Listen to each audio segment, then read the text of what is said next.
Hey, what's up guys? How are you all? So in this video are gonna see, what if Naruto was son of Apocalypse sealed away? This is part 1, and if you want more then please leave a like, share and subscribe. That was the first thing any student of Kuo Academy would describe one eccentric and sometimes deranged Naruto Uzumaki. On his best days, he showed zero interest in anything and stared intently at the classroom's wall. On his worst, he set fire on random inanimate objects without physically doing the crime. How did people know he was the pyromaniac?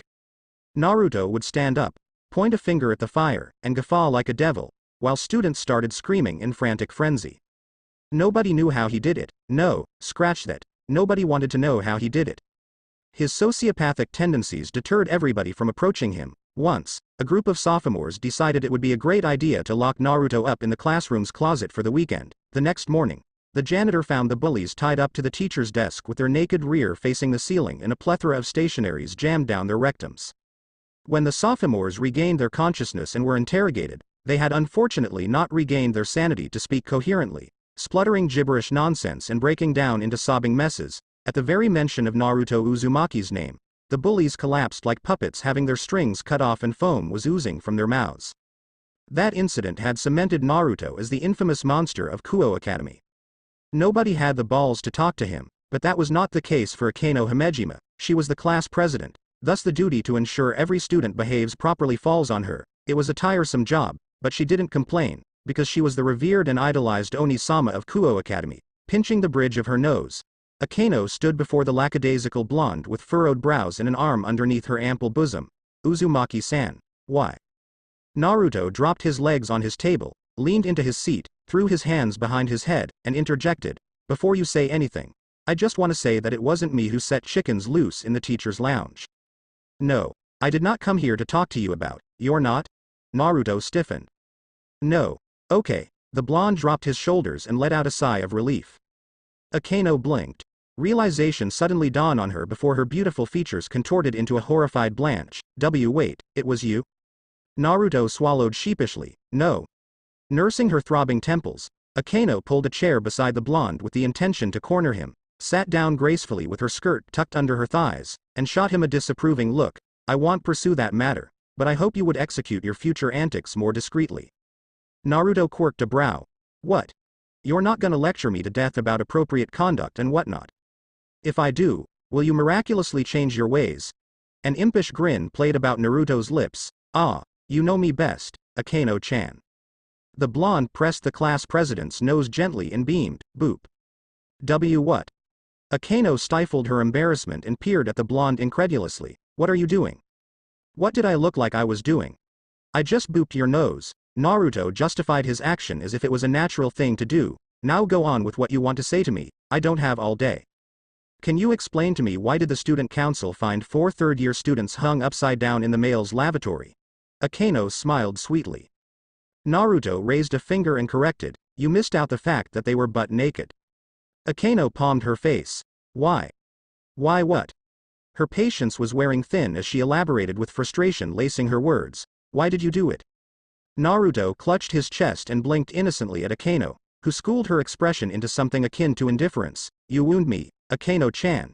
You would think that low of me? That I was the one who did all those things to those poor third-year students?" Akeno shot the blonde a dry look and responded in a monotone, "Yes." The blonde nearly fell down from his chair in a comical fashion. "Let me get this straight. If anything weird happens in this school, you automatically assume I am behind it. That's outright discrimination and I resent that. Here's the ultimatum."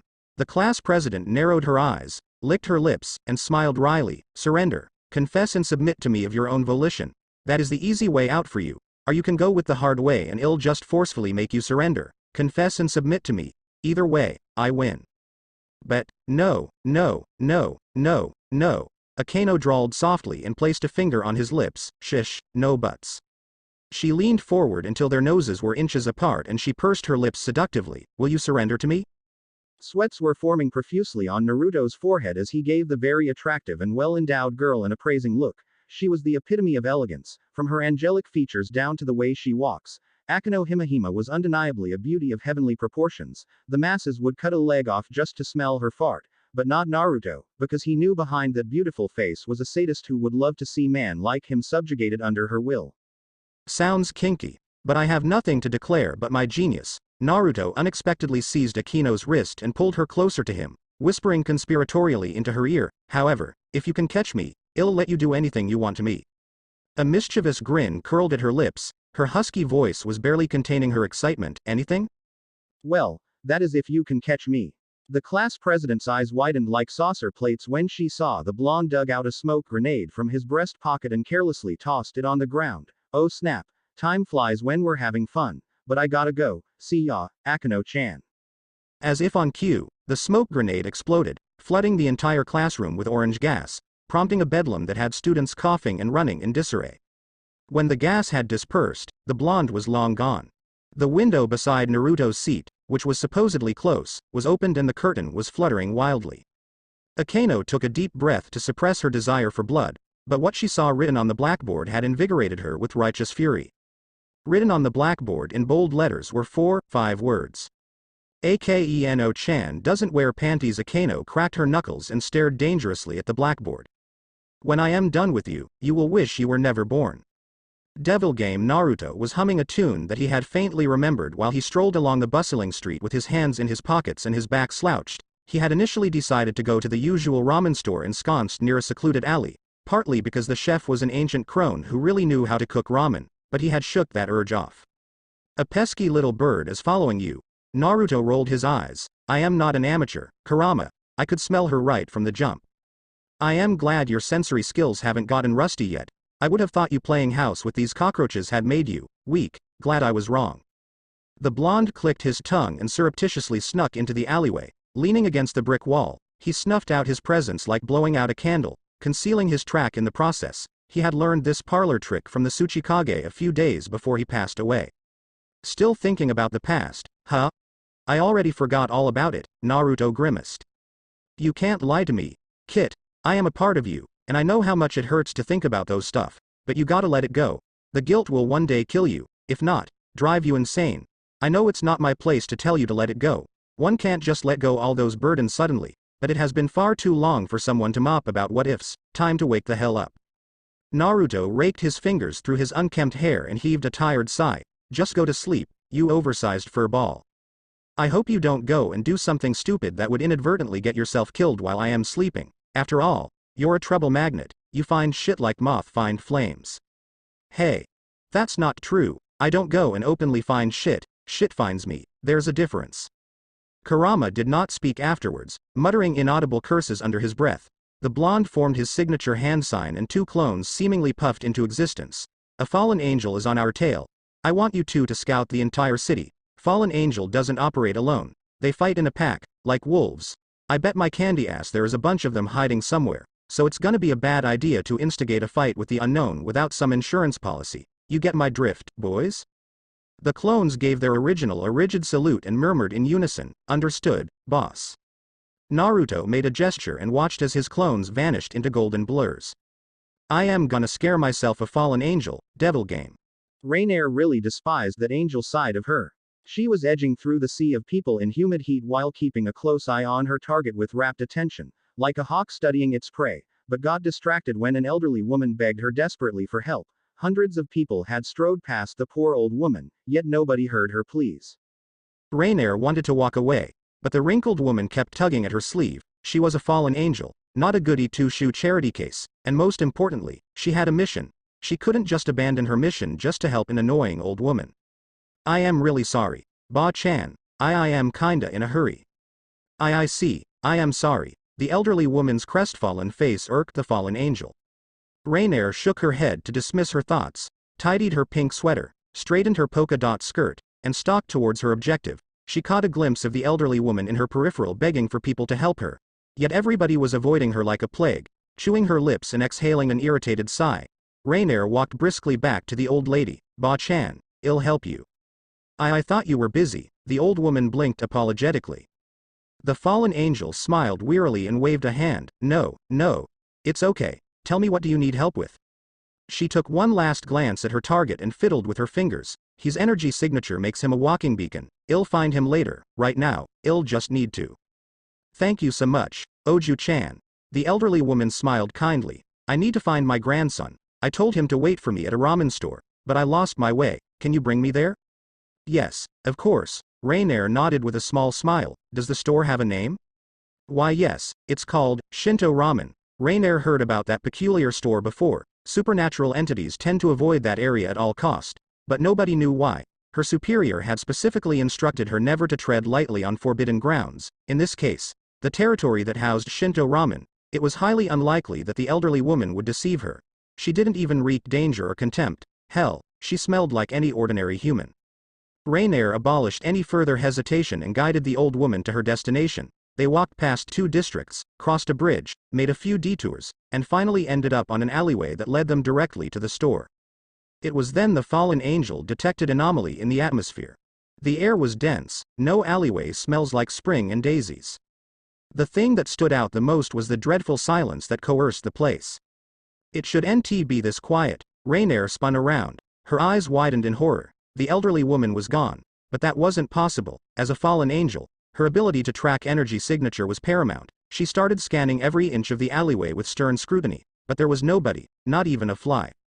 And then there was applause. Rainier's eyes drifted sharply to her side and found a mysterious blonde standing before her. She took a tentative step forward and narrowed her eyes, discerning the features of the enigmatic man, and was baffled when she unraveled the man's identity. Why you? Me. Naruto pointed a finger at himself and a Cheshire grin tugged at his lips. Hi. W. Where is the old lady? W. Who are you? Rainier's posture was jittery, but she did her best to conceal her apprehension and mustered a brave visage.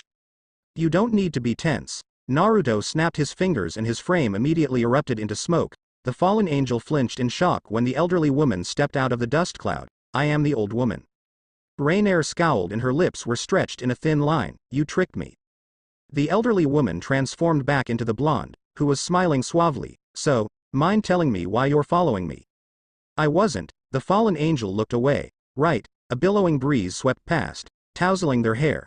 Rainier was experiencing a bombardment of emotions to do anything about it. Naruto leaned against a nearby wall and crossed his arms. His triumphant grin widened. Let's cut the chase. Who sent you? W. What? Naruto rolled his eyes. Your kind doesn't work alone. You guys travel in groups and are always supervised by a superior. That means you would never come to this world without any reason. Judging by how you hold yourself, I bet you're just a foot soldier. Therefore, whoever your commander is, I am 110% sure he didn't send you here to buy me a year worth of ramen. I know at least that much. Now, the million-dollar question comes. Rainier's eyes darted left and right, as if finding an escape route, but unfortunately, there was none. She was trapped in a highly sophisticated barrier that was beyond her and she cursed herself for being sloppy. What does your commander want from me? How did you know I was a fallen angel? Naruto glanced predatorily at the fallen angel with a haughty grin on his comely features. I never said you were a fallen angel. Rainier started knocking her temples for being so ludicrously stupid. The blonde actually found her adorably stupid. So, who sent you? Azazel? No. That idiot knows better than to send someone of your caliber to spy on me. It can't be Barakiel. That man is as stiff as a lamppost. So, it has to be Kokabiel, right? The fallen angel swallowed down her trepidation and materialized a spear of light instinctively. I don't know what you're talking about. You see, by the way you react to Kokabiel's name, you become excessively jumpy. You were fearful of Barakiel. That much is awfully certain, but I can tell you hate Azazel. The way your lips twitch when I mention Azazel's name shows contempt. I would say, he is the reason why you fell from grace. Naruto's knowing smile became disturbing wide when Rainier's knuckle went white from gripping her spear a little too tight. Alright, I'll stop messing with you. Now tell me, what does Kokabiel wants from me? The fallen angel's beautiful face became solemn and she glared vicious daggers at the blonde. It doesn't matter. My cover is blown. I have to kill you. Letting out a war cry, Rainier charged towards the still grinning blonde and swung her spear. She was dumbfounded when she stabbed air. Turning around, she found the aggravating blonde blowing his nails. It's cool to have a spear, but having a weapon means absolutely jack if you can't hit your opponent, right? The fallen angel's eyelid twitched vigorously before she made another attempt to pierce the unfazed blonde, who had merely sidestepped her haphazard assault and kicked the back of her shin. Losing her momentum, Rainier tumbled to the ground and unwittingly dropped her weapon. It was then Rainier understood why the blonde had led her to this sequestered alleyway. The confined space of the alleyway restricted her from swinging her spear dexterously. The barrier encompassing the alley would probably take 20 magic technicians to dismantle. hence preventing her from flying away and forbidding any intrusion from outside force. He orchestrated everything right from the start. To think that I would be tricked by this. Wait a sec. He doesn't smell like a devil. Yet the barrier has demonic origin. He sure as hell ain't an angel and definitely not one of us. Just what is this guy? I am a human. Rainier peered up and blinked. Why, you're reading my mind. No. Naruto snickered, you're just too transparent. The fallen angel picked up her spear, clambered up to her full height, and regained her composure. I have to kill you. You don't have to. I won't be swayed by words. Naruto tilted his head to his side to duck from an incoming spear strike. Look, whatever that old slime offered you, I am pretty sure it won't work. Rainare's teeth was gnashing as she performed a horizontal slash with her light spear, but the blonde had deftly evaded the attack with grace. You don't understand anything. So stop pretending you care.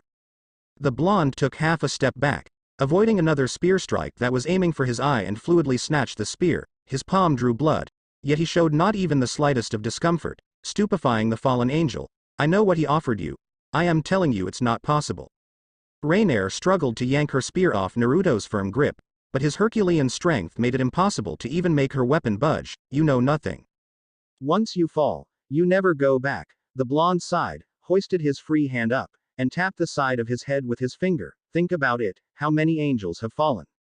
Thousands. 10,000s. I bet more than that. Surely there are one or two who felt remorse and wanted to return, so why hasn't any angel who fell managed to return to heaven?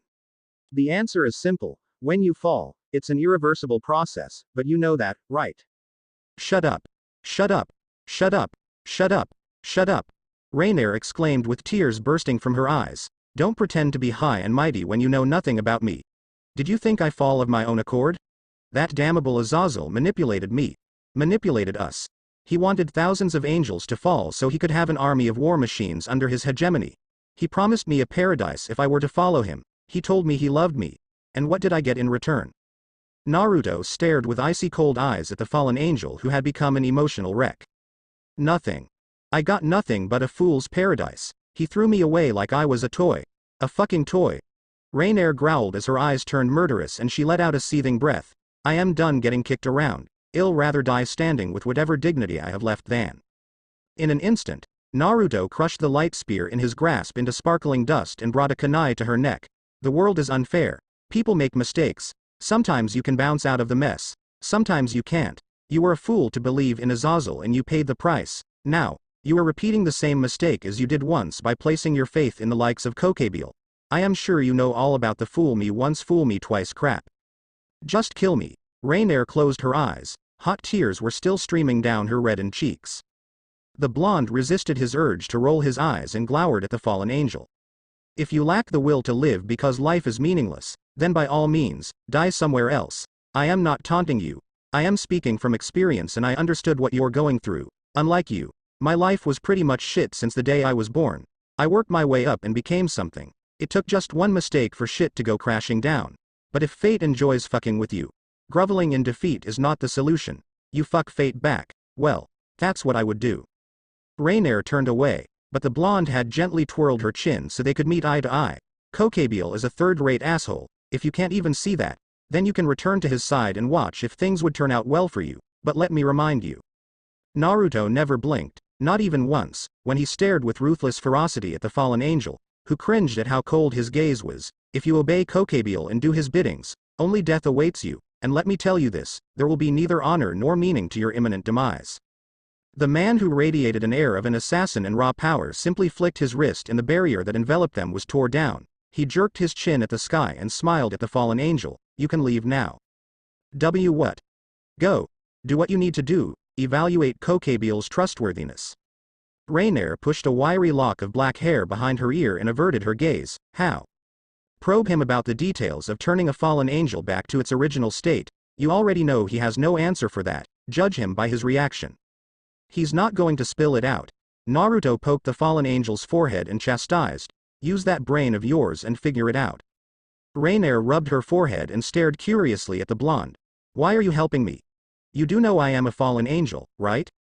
Stereotypically, a fallen angel doesn't help old lady. Naruto slid his hands into his pockets and softened his gaze, chuckling at how cute the fallen angel was when she failed miserably to hide her pink-tinted cheeks. Stereotypically.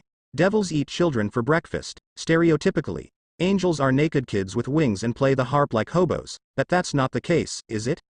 Life isn't black and white. Just like how there are kind devils in the underworld and there are douchebags in heaven, a fallen angel who is willing to help an old lady in need is definitely a good person in my book. Rainier was dumbfounded. You didn't just lure me here, you were testing me?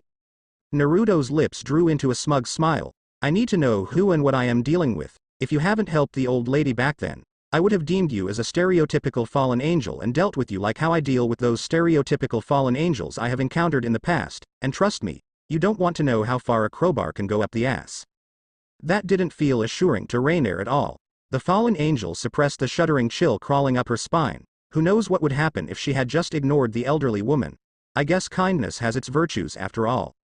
Naruto grasped Rainier's slender shoulders and lowered his voice. I just spared your life, so, technically, you owe me a favor. The fallen angel looked away. Her lower lip was trembling from sheer fright. I am scared of what you want me to do. You should be scared, because what I am about to ask you to do is going to be quite difficult for you to handle. Naruto smiled. Pull yourself together. That's all I am asking. You're wasting your life serving under those obnoxious imps. It's easier said than done. Rainier hugged herself, unable to meet Naruto's compassionate gaze. The blonde shook his head and chuckled. The decision is all yours. A stilted silence followed, but he soon broke the tension with a wanly smile. At any rate, you should leave. Naruto turned around and strolled briskly towards the ramen store, which was right around the corner of the alleyway. Wait. The blonde stopped in his strides. You know so much about our worlds. Rainier eyed dubiously at the blonde. Just what are you? Naruto hesitated for a moment and said, a human who wants to be left alone. Devil game in the eyes of many. Shinto ramen was a quaint food stall stationed on the corner of a rundown street. In the supernatural world, Shinto ramen screams no trespassing to angels and demons alike. The sky above the shabby stall was clogged by a vortex of swirling thunderclouds from perdition that blot the sun out 24/7. The setting looked exactly like a fictional devil's abode. The owner of Shinto ramen was an old god who had a notoriety for being abrasive and belligerent at anything that pissed him off. Demons and angels used to shit bricks when they encountered him in the battlefield. Those were the dark days. Now, he had decided to be a humble ramen chef in Izaa-jii-san. One miso ramen. Hurry up, you old fart. I am starving. Izanagi was a mountain of a man who had greasy short hair that was slicked to the back of his head, a jagged scar that ran down his eye, and a cigar poking out of his mouth that never seems to die out. Ducking out his head from the kitchen, Izanagi gritted his teeth and snarled, damn brat. Have some respect for your elders. Didn't your parents teach you any? Joke's on you, 'cause I ain't got no parents to teach me any manners. What's your point? Boo-hoo. Start learning some. Izanagi stormed into the bowels of his store, gathering the ingredients for his customer. When he trudged out of the kitchen, he had a pot of broth in his hand and he placed it on the small stove behind the counter. So, the fallen angels finally contacted you, huh? Naruto cocked a brow. Were you watching me? The old god snorted, duh. Perv, the blonde retorted. I was being vigilant, brat. Know your shit. Izanagi grabbed a handful of pre-cooked noodles and tossed it into the pot. You know what that means, right? The three factions are all on the move. Everybody wants a piece of you, especially in your weakened state. I am in my weakened state. That part is true. Naruto pulled the chopsticks out of the holster and smirked, but that doesn't mean I am weak. Izanagi didn't say anything and poured the broth and noodles into a bowl. Placing the bowl of steaming ramen before the blonde, the old god lit up the cigar in his mouth with a snap of his fingers and puffed out a ring of smoke. So why let the fallen angel go? Naruto rolled his eyes. Do you even art of war? It is a necessity for soldiers to have complete faith in their commander's leadership. Our cute fallen angel's relationship with her commander is shaky, at best. You just need a little spark of heat and you can conjure a forest fire. I have her trapped inside that barrier with me to prove a point, that I was in control of her fate, but I didn't abuse that authority to dominate her. No, I gave her a second chance. I gave her a choice to do things right. I showed her benevolence, in which her superiors didn't. Izanagi scoffed as he twisted the tap and rinsed his wooden ladle. And what makes you think she won't spit on your kindness? I let her choose which shade of the world is better. If she firmly believes Kokabeel is the solution to her problems, then I wish her good luck. Naruto inhaled his salty noodles, chewed a bit, and swallowed hungrily. That's the beauty of this world, right? The ability to choose for yourself. And you once chose to wage war against gods, angels and demons, Trihexa-san. Naruto made a muffled choking sound and coughed. I told you to stop calling me that. If you insist on referring to people with their nicknames, please call me Sage of Six Colors Rainbow or the Sexy Hermit of Mount Handsome. How about that? I strongly suggest you to start taking things seriously, Naruto. Meh. Naruto toyed with the chopsticks between his fingers. Life is too important for me to take anything seriously. Izanagi dumped his dirty pot in the sink and scrubbed his kitchenware with a sponge. The Great War was one of the bloodiest war recorded in the history of all creations. Millions of lives were lost every day. The notion of peace was really a hopeless case, until one day, a monster came storming into the battlefield, slaughtering and devouring anything that stood in his way. No angels could harm him. No devils could lay a scratch on him. No god could smite him. His fearlessness and ungodly strength made every warmonger who participated in the battle running away in terror. The old god twisted the water tap off and pulled out his cigar from his mouth. God saw the consequences of allowing that monster to roam free. I guess God thought the monster would one day rupture the balance of the world. When the war was over, God went to confront the monster with a legion of his best men as escorts. I wasn't there to witness it, but I heard the Grand Canyon was the result of their battle. Everybody thought God had sealed the beast of apocalypse away. But we both know that's not entirely true, is it? Naruto let out a contented sigh as he dropped his finished bowl of ramen. Let's drop all the boring talk and get down to business. The soup is too buttery. You can't serve this hideous crap to your customers. Lessen the goddamn butter, old fart. Izanagi growled, if the soup is crap, then why the hell did you drink everything? The blonde snorted, I am just making sure nobody gets to eat any of this. Ungrateful punk. The old god crossed his arms and scowled. What are you going to do now? You can't fight City Hall, especially not in your pathetic state. Heaven fears you. Hell hates you. It won't be long before they send their best to hunt you down for sport. Naruto rested his chin on the base of his balled fist and bit a toothpick. You just worry about yourself, old man. I know what I am about. They can come and do their worst. You see, old man, I possess a particular set of skills that make me a nightmare for people like them. Once I find them, I will torture their bodies and break their spirits. I will make them. Found you. Ah. Naruto shrieked aloud in a high-pitched voice and jolted in shock, falling from his seat in a clumsy manner. What? Akeno-chan. How the hell did you find me? Izanagi stifled his giggle at Naruto's bewildered state. I wish I had a camera on me. That picture would be great blackmail material. The great beast of apocalypse screaming like a little girl. Ah. Akeno calmed her labored breaths, tidied her disheveled raven hair and stood with utmost grace before the perturbed blonde. Do you know why I am here, Uzumaki-san? Naruto shook his head, scrambled to his stool, and pouted. Well, obviously you felt the need to exercise your imaginary power over me and punish me for messing with you. The blonde swirled in his seat to face the fuming girl and raised a hand in a surrender notion. It's okay. I understand. I like to punish people too. Akeno suppressed that chill of excitement tingling underneath her skin and narrowed her eyes. That's very droll, Uzumaki-san. Laws are established in our society to preserve peace and harmony. It works in schools too. If a student in my class misbehaves, it is my duty to discipline them. Naruto noticed the sadistic glee rolling out of her tongue when she mentioned discipline and he arched an amused brow. I bet you break the laws sometimes. The statuesque beauty was caught in a trance as she peered at the pair of alluring and soporific blue eyes before her. Yes. I knew it was you who set the chicken loose in the teacher's lounge. But I didn't say a word because I enjoy watching those adults squirming and screaming in fear. It turns me on. Naruto chuckled. His smug smile never faltered, not even the slightest. Yeah. It's fun, right? Watching people suffer and whatnot. What a thrill, isn't it? When Akeno regained her senses, she was floundering for words and stuttered weakly. I didn't say that. It's okay. Akeno-chan. People tend to tell me things. Your secret is safe with me. The flustered raven-haired girl plopped down on the stool beside the blonde and glared heatedly at him. What did you do to me? Naruto glanced at Akeno innocently and asked, pardon? You drugged me, didn't you? Nope. People just tell me their secrets because of my good looks. Anyway. Naruto turned his attention to Izanagi and grinned. Old man. One bowl of pork ramen for this girl. I bet all the running has really tired her. She deserves the best for her effort. Akeno blinked and shifted her attention to the old god, who was scratching his chin and studying the girl with curiosity and amusement glinting in his eyes. Akeno, however, was confounded. She swore she had seen the man somewhere, if the wave of nostalgia she just felt was anything to go by. Shoving her contemplation and doubts aside, Akeno bowed politely and spoke with a soft eloquence. Thank you. Izanagi grinned. Now that's what I called manners. Learn from her, brat. Never. Naruto pouted childishly and crossed his arms. The old god shot the beauty a dry look and said, "My condolence." "What for?" Akeno arched a brow, "For having to deal with this brat." "Oh, you have no idea," Naruto deadpanned, "Guys, I am still here. As a token of appreciation for taking care of this brat, the ramen is on the house." "Thank you." Akeno giggled, "It is tough taking care of a 5-year-old whose soul is trapped inside a body of a 16-year-old. Hey.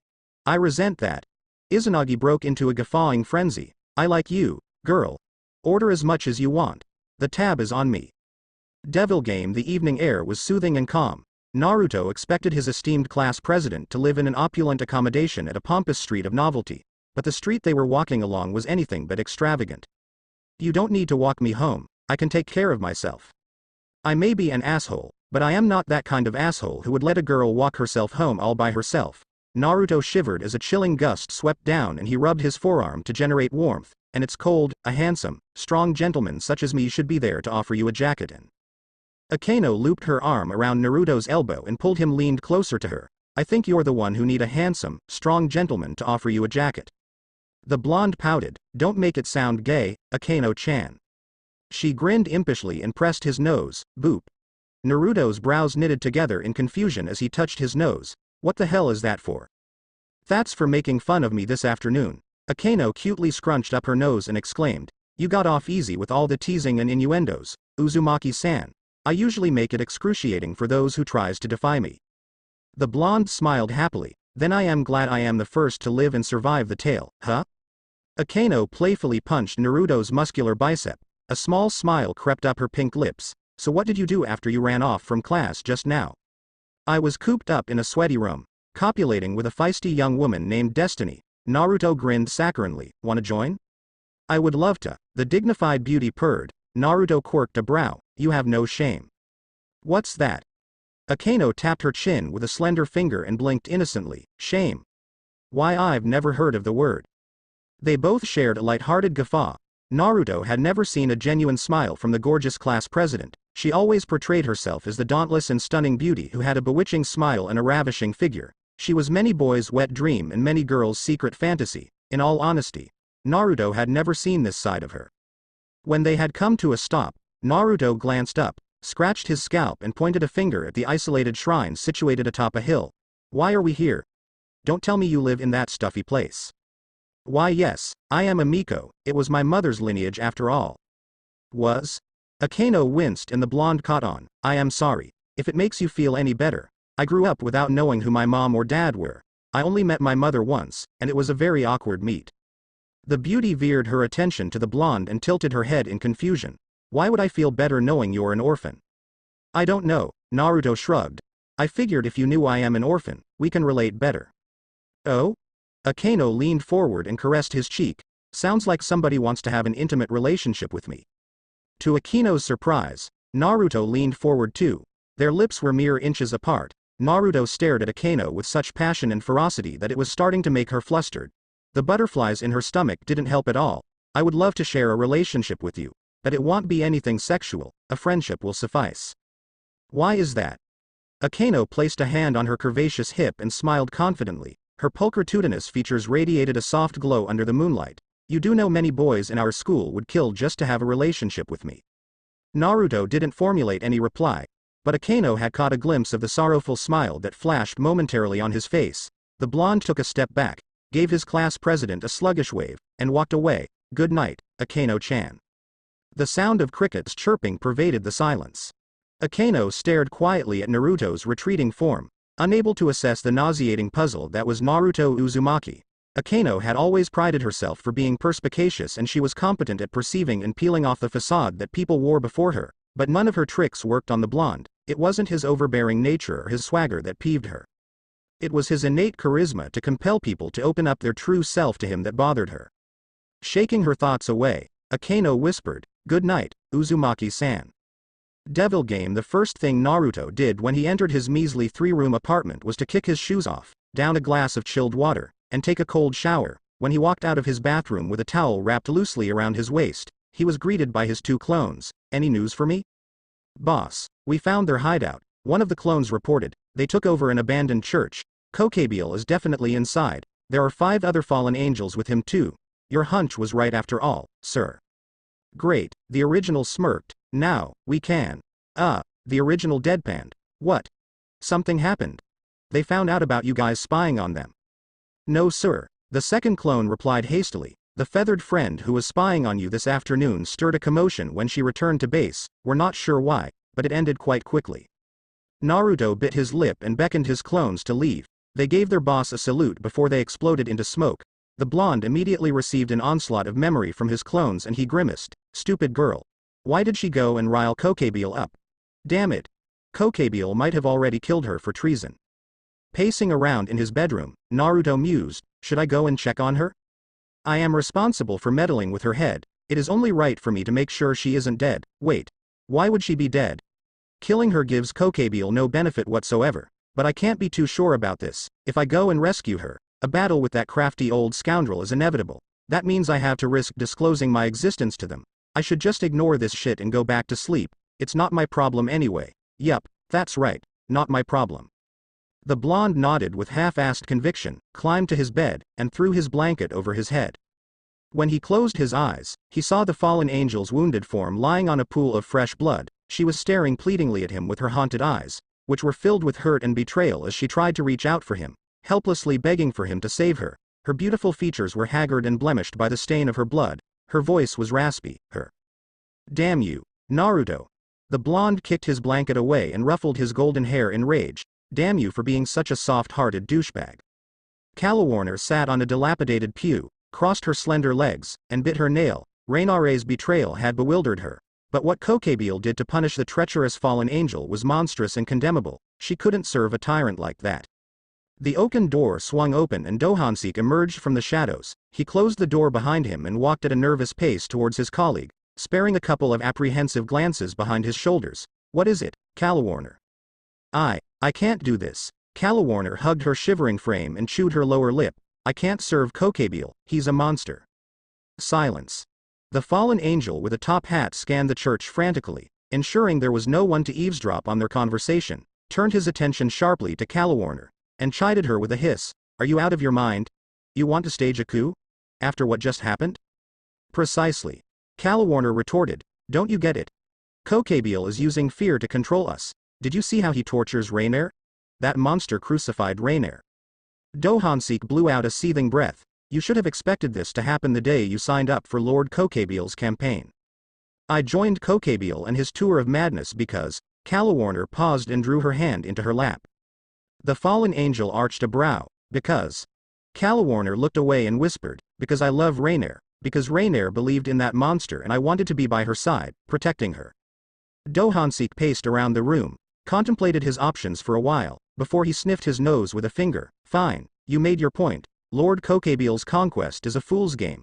But we can't do this alone. Stay here, I'll try and see if others are willing to help us. The fallen angel scurried briskly through the side aisles and exited the building. An unnerving silence perforated the unused church. The blue-haired fallen angel glanced up at the stained glass window and studied the pictorial decoration of God with a sorrowful smile.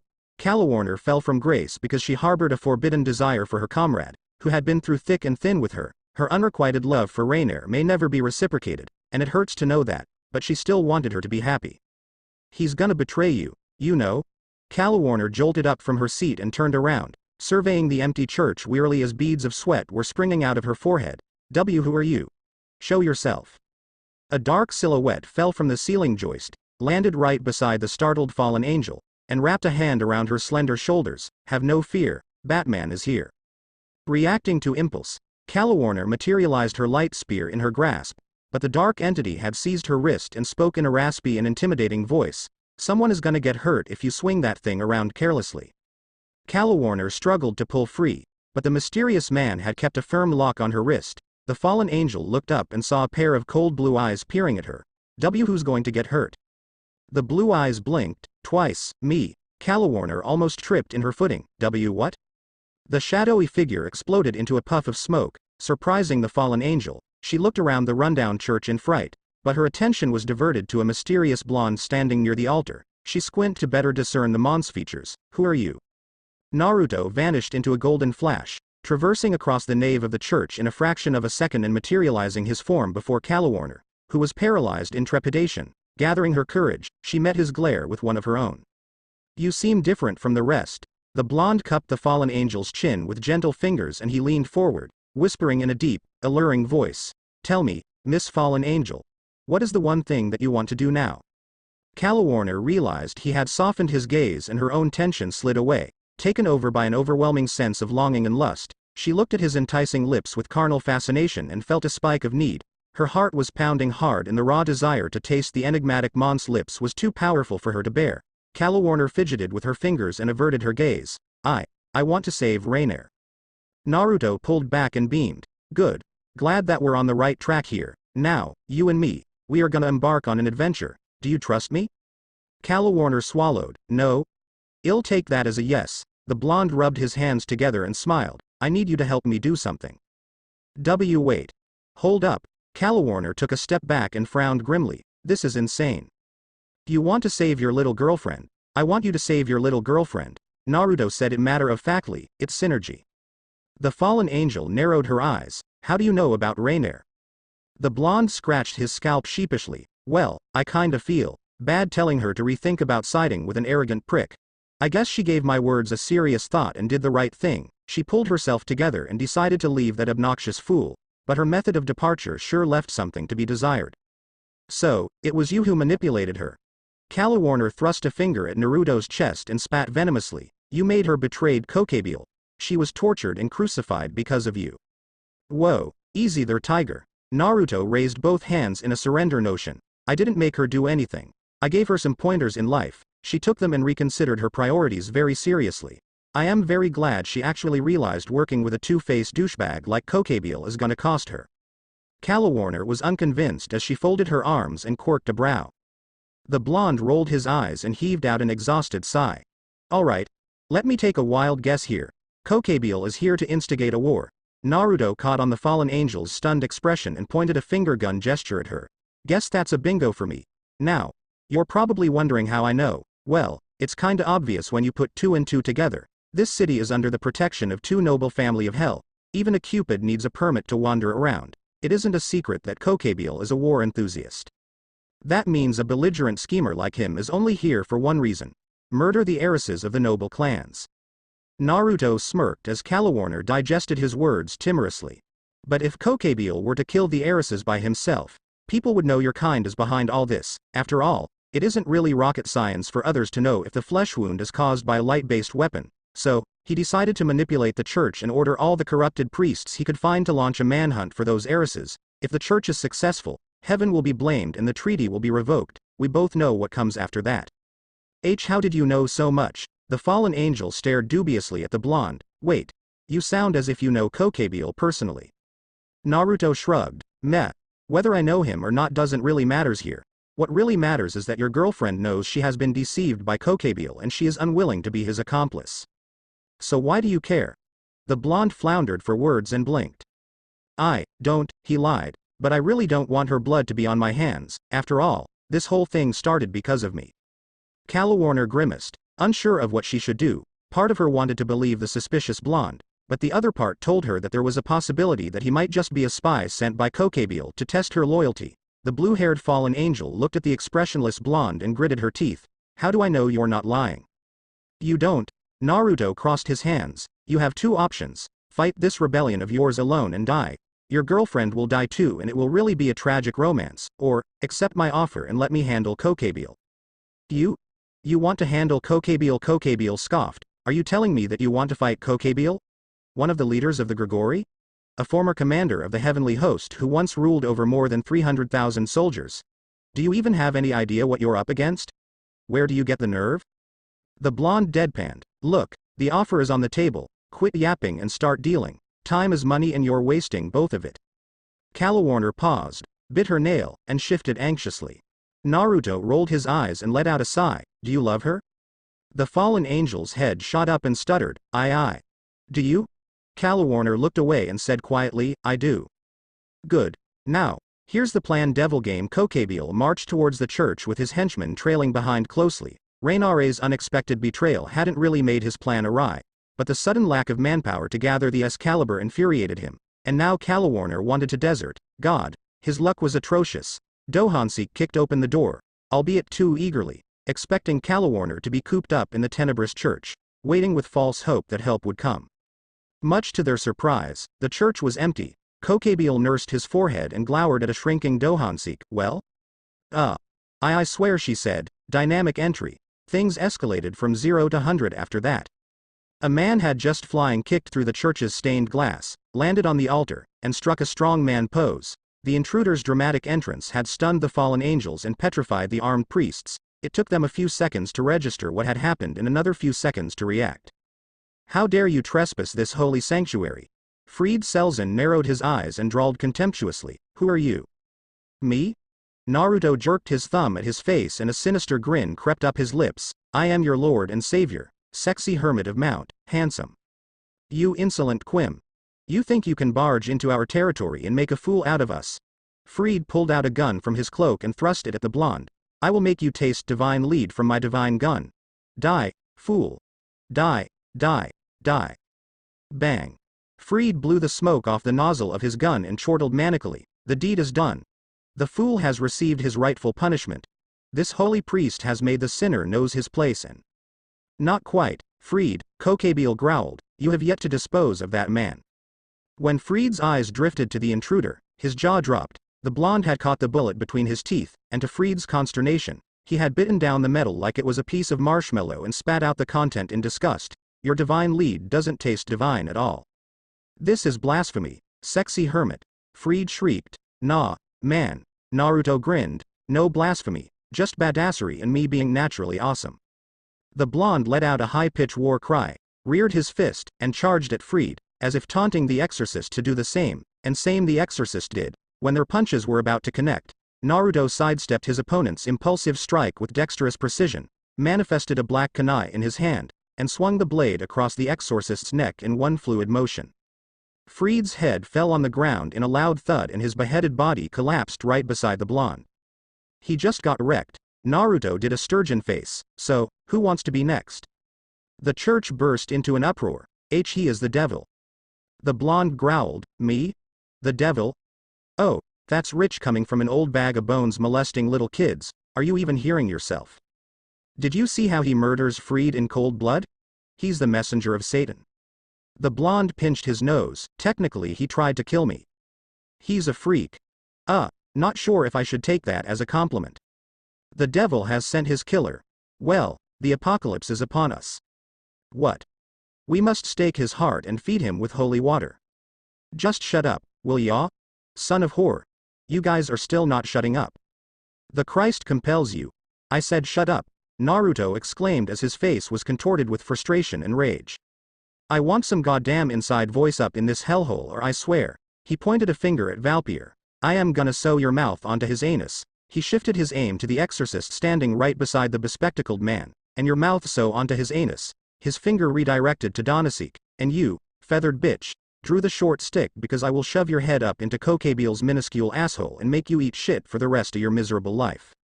Kokabiel stood forward. His eyelid twitched vigorously. You sound like you know me. Who are you and why are you standing in my way? Where is Kalawarner? Naruto raised one finger. Firstly, I don't know you, but I heard about how much a douche you are. He raised another finger. Secondly, I am Mr. None of your fucking business. He raised 3 fingers in total. Thirdly, I stood in your way because I know what you are trying to do and if you succeed in what you are about to do, many people will die and that annoys me. He raised one more finger. And lastly, I have no idea where she is. But I didn't say Kalawarner is a woman. Naruto paused for a moment, blinked, and cursed, dang it. Kokabiel eyed the exorcist standing beside him and jerked his chin at Naruto's direction, signaling his henchman to attack. The exorcist nodded hastily, bolted towards the distracted blonde, and unsheathed his sword, but before he could pull out his weapon, Naruto had caught his wrist. The blonde jabbed with a finger at the exorcist's chest and a wicked grin played about his lips. The exorcist gasped in fright and glanced down instinctively, only to be struck by a swift flick of Naruto's finger and was sent flying through the ceiling. His screams of terror slowly faded into the night. The blonde looked up at the hole on the ceiling, admiring his handiwork. The exorcists and the fallen angels did the same, appalled by what the intruder had just did. The blonde lowered his gaze. The exorcists and the fallen angels lowered theirs, except their eyes were widened in horror and their mouths were hanging in shock. Licking his lips, Naruto raised the same finger that struck the unfortunate exorcist and smirked predatorily. Alright, who's up for my triple kill? Naruto's eyes went left and right, surveying the gaping mass, before he disappeared in a gust of rampant wind swept through the church. In split seconds, he reappeared right before a trembling Valpier. Quick question.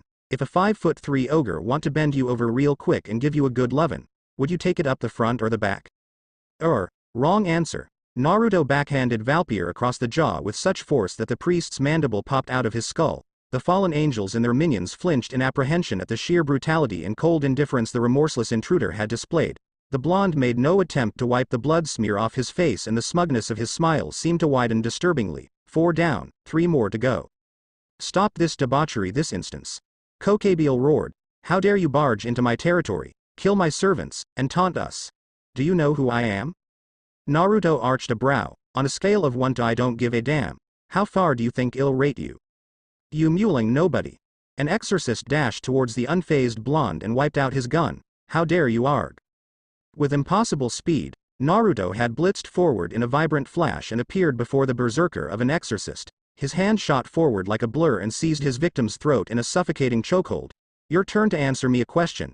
If I were to put my finger into your bum hole and wiggle it around, what is the first thing that comes to mind? Arg. URH. Ah. The exorcist sputtered out as he clawed at his neck, unable to speak properly. Wrong answer again. Naruto did not hesitate to pierce his fist through the exorcist's chest with a cherry smile. He tossed the mutilated corpse aside like throwing dirty laundry. His deranged eyes drifted to a mortified Dohansek and he smiled cheerfully. Don't worry. He died doing what he loves. The blonde let out a choked guffaw, getting stabbed in the chest. Dohansek was visibly shaken as he witnessed the barbaric carnage before him. The blonde was ruthless and borderline lunatic. The fallen angel trembled, and it intensified when the murderous blonde started stalking towards him. Tell me, Bird-chan, when your goons tortured and murdered innocent people, were you laughing your ass off? You have permitted how many of your underlings to defile and rape the innocent? How many lives were ruined? 10? 100? Thousands? The fallen angel took a retreating step and unconsciously swallowed his consternation down his throat. I don't need to tell you. You know what they say. Naruto twirled his blood-soaked kunai. What goes around, comes around. Hey. Do you know why I like using daggers and kunai, Bird-chan? I can easily slaughter you all with some big, flashy explosions, but I choose not to. Wanna know why? The blonde stopped in his strides when Dohansek was backed up to a wall. Hold up. You see. Naruto eyed his ebony blade with twisted glee. The blonde exuded a tsunami of bloodlust that smothered the fallen angel, squeezing his lungs and making breathing unbearable. Doing the big, flashy things make people die too quick. It's boring if I can't see how my victims scream and writhe in agony as they die slowly and painfully, but with a kunai, I can see all sorts of emotions in their dying moment. Dohansek swallowed hard as he felt his knees wobbled. Mercy. Did you give it to those who beg you for it? Naruto grinned. I guess not. Why, you're a monst. Dohansek didn't even have the time to process what had happened as he sank into his knees. A black kunai plunged deep into his eye socket, disintegrating his body in the process. That weapon. Kokebiel's eyes were enlarged. He heard about legends of a set of nefarious weapon forged from eternal darkness, said to possess the power to annihilate anything in the universe, including God itself. The existence of the weapon was concealed by conspiracy and mystery, thus it was never considered as a Longinus, but a myth. It couldn't be. They're just fairy tales. Naruto cocked a brow. What is this? The blonde swung his kunai recklessly as if he was fiddling with a toy. Kokebiel growled and shot the blonde a threatening look. I studied each and every single Longinus there is in this world. There is no record of any weapons that could vaporize fallen angels like that. Doesn't matter. You should start worrying about what I am about to do to you. Naruto smiled innocently. His outfit was stained with blotches of blood and he looked very much like a psychopathic murderer from a B-grade horror flick. I'll be nice and let you choose, right or left. Pardon. You want me to chop your right nipple off or do you prefer the left gone? Naruto flailed his hands dramatically. Because I know you won't release the girl so easily and I don't have time to waste. My best bet is to make you suffer excruciating pain so you will commit to my demands. So, right or left nipple? As if on cue, a clone of Naruto had materialized behind Kokebiel and locked the fallen angel with a bear hug from behind. The original stalked towards Kokebiel, tore away the fallen angel's cloak, and exposed his bare chest.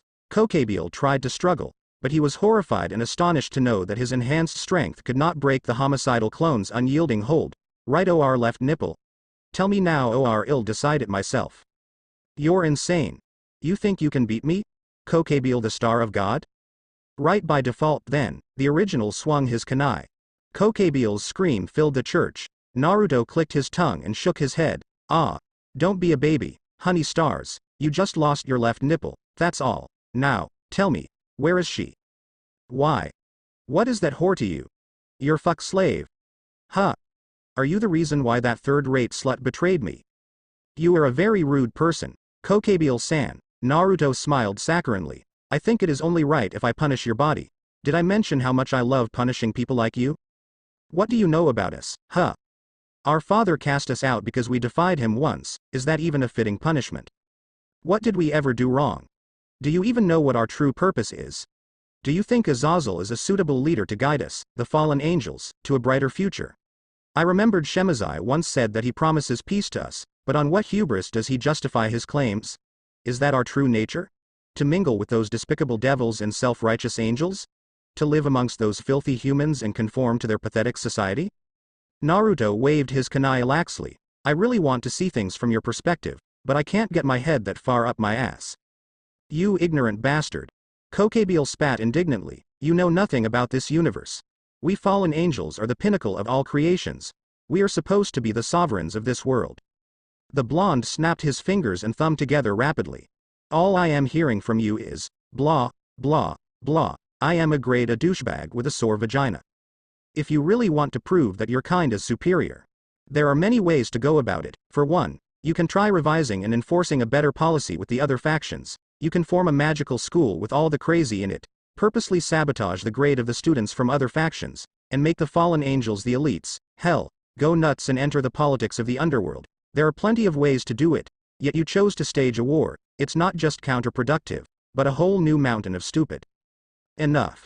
A hailstorm of light spears rained down upon Naruto, startling him. He retreated with a backflip, his feet slid a few meters back, and he grunted as blood dripped out from the edge of his lips. He grabbed the light spear protruding from his shoulder, crushed it into a mass of glowing glitters, and glared with umbrage at Kokabeel, who had decapitated his clone.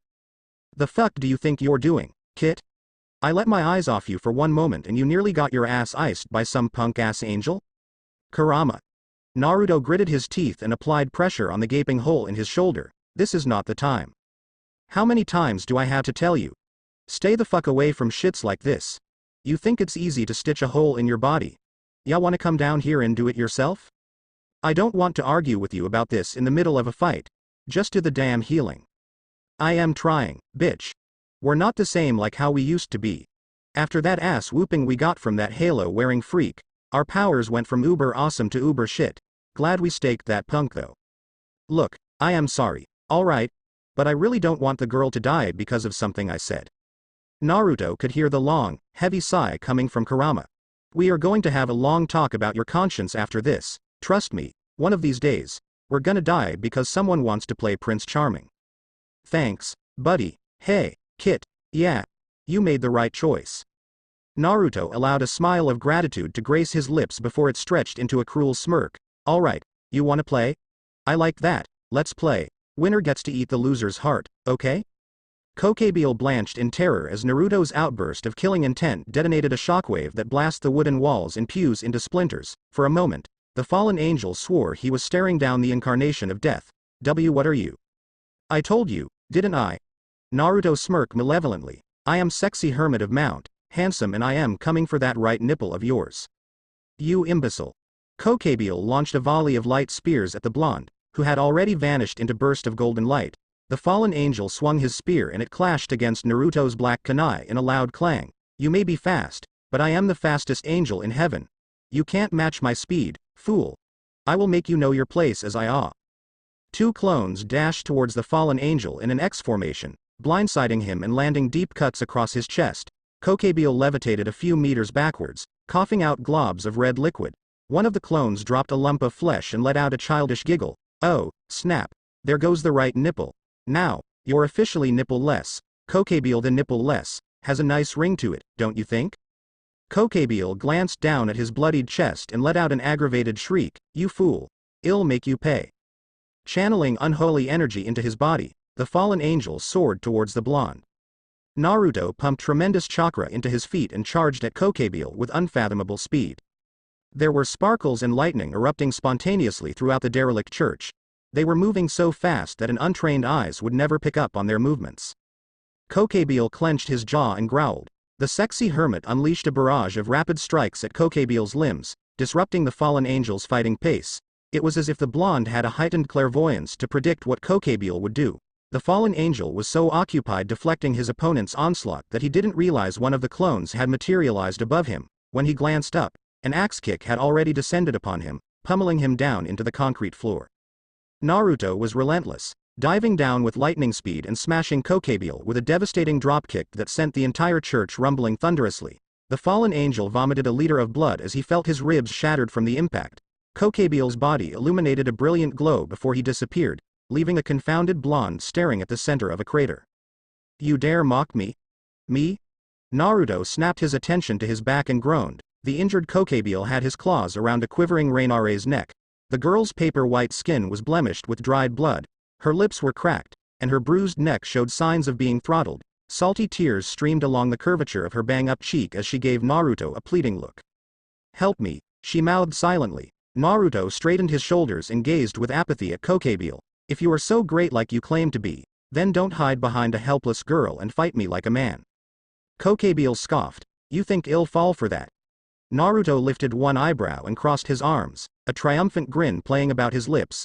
"Let me get this straight. I don't receive threats, I make them." "Oh yeah? How are you going to make your threats when I have your precious whore in my hand?" "He's not going to make them." Kalawarner stood behind Kokebile, a light dagger in her hand. "I am." Kokebile grunted as a blade was plunged into his back. "Kalawarner, you." In the midst of rage and frustration, Kokebile hastily aimed his palm at Reinair and fired a beam of light. Much to Naruto and Kalawarner's consternation, Reinair sank into her knees. A burnt hole sported on her chest and blood was gushing out of her wound. Kalawarner's face contorted with distraught and terror as she ran towards Reinair, catching her falling body in her arms. Naruto morphed into a golden thunderbolt, sped towards Kokebile, and delivered a clean slash across the fallen angel's throat with his black kunai. Even if you kill me," Kokebile made a choking sound and growled, "more will come, and they will kill you. My ideal is indestructible." Naruto closed his palm and shattered his weapon into dust. "If you want to kill me, you have to bring an army. No, better yet, bring your whole kingdom with you." Kokebile collapsed to his knees and a hollow chuckle escaped his mouth. "You and I, we are very similar. We both wanted the same thing, don't we? A paradise, where we can all live without prejudice, without fear. Am I not right, Trihexa?" The blonde narrowed his eyes and spun around to face the fallen angel's back. "How did you know?" "I had the honor to witness your battle with Father. That weapon, that impossible speed, there is only one entity in this universe who is capable of those things. Be back then, you were a fearsome monster." Kokebile drawled tiredly as his blood pooled beneath his feet. "The very mention of your name strikes fear into the hearts of any angels and devils. Half of the factions hated you. The other half worshipped your talent for destruction. I happened to be one who looked up to you, Trihexa.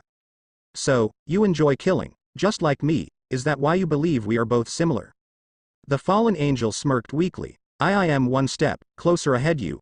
I actually tried to start where you left off, by restarting that dreadful war. Angels and demons will fall.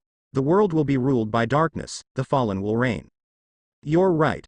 Naruto ambled casually towards Kokebile with a schooled expression. You and I are similar, we both loves chaos, we both enjoy destruction, but there is one little thing that set us apart. You can stop with your patronizing, you hypocrite. Kokebile coughed and blood splattered on the cold cemented floor. The blonde stopped a few inches away from the fallen angel. "Wanna know what makes me so different from you?" "Remorse. I know how much it hurts for someone to take away your loved ones. I know I should save that kind-hearted girl. Despite knowing she is a fallen angel, I know this world lacks kindness and I happen to have the power to change that. But what about you? Did you attempt to repent for the wrongs you have wrought? You can stop painting yourself as a saint, Trihexa." Kokebile hissed. At the end of the day, you and I are trash." "You're right.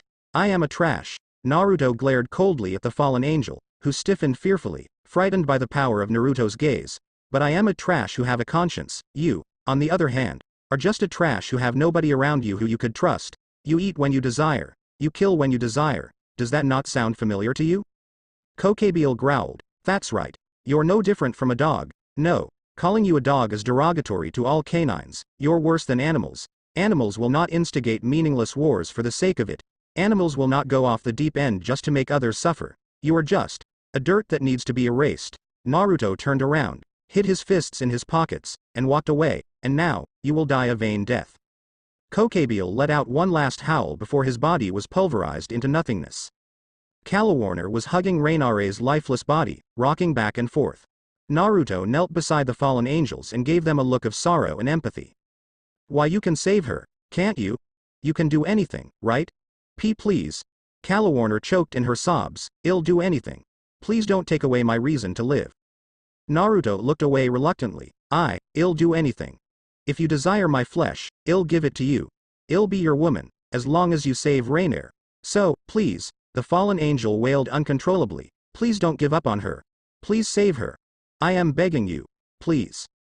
Naruto let out an exhausted sigh and closed his eyes. Kurama, I need your help. I am not gonna help you kill yourself. God damn it. This is not the time for this. Just do it. That puny pot of chakra that I preserved for you as your life force isn't supposed to be used to save others. You use that pint-sized load of chakra and you're dead. This is our best shot, Kurama.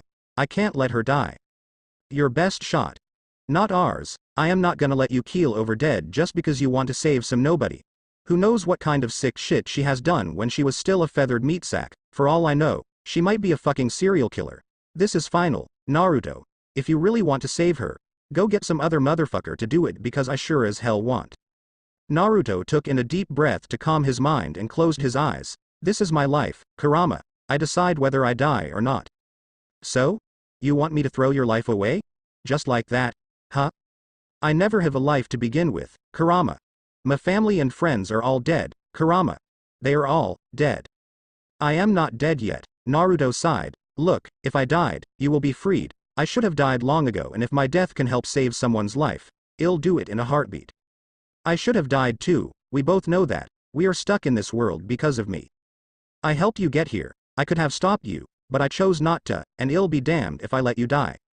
Sometimes, you have to do the right thing, and I don't care about doing the right thing. I don't even care what happens to all this insects. I am not giving you up. Stop arguing and just do it. What kind of damage was done to you, huh? You cared about those around you, but you refused to form any sort of relationship with them.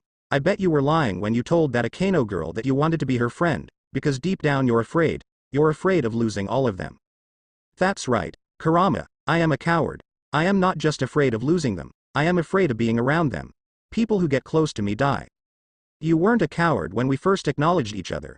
You were a man who believed in the importance of fighting for what's right. You were a man who would fight the odds head on.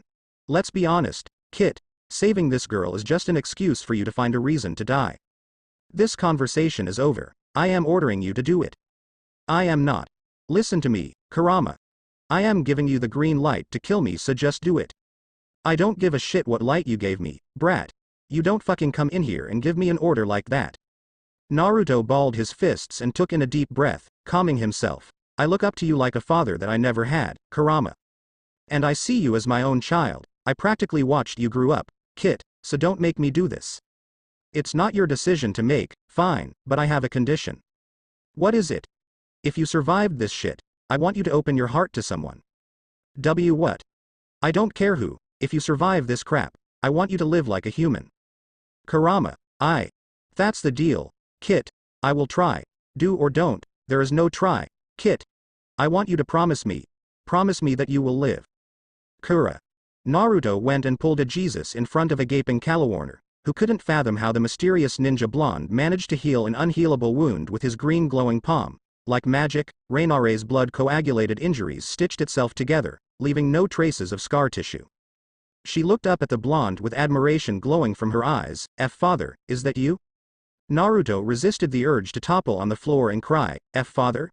Do I look that old to you? And the answer is no. I am not your father. But you shall be fine. Naruto wiped the sweat from his forehead, wrestled himself to his full height, and limbered up his sore arms. Now go. Calawarner inspected Reinare's bare chest and a sparkle of happiness glinted in her teary eyes. Thank you. Treat me lunch someday if you want to repay me. Naruto scratched the back of his head and yawned. Calawarner wiped the tears from her bloodshot eyes and smiled weakly. See, can I at least have your name? I am Calawarner. This is Reinair. The blonde glanced down at the raven-haired fallen angel's unconscious form, hesitated for a minute, and sighed. Naruto. Devil game. Naruto despised night strolls. It made him think, and if there was one thing Naruto hated, it was thinking. It was already 3:30 in the morning and he had class tomorrow.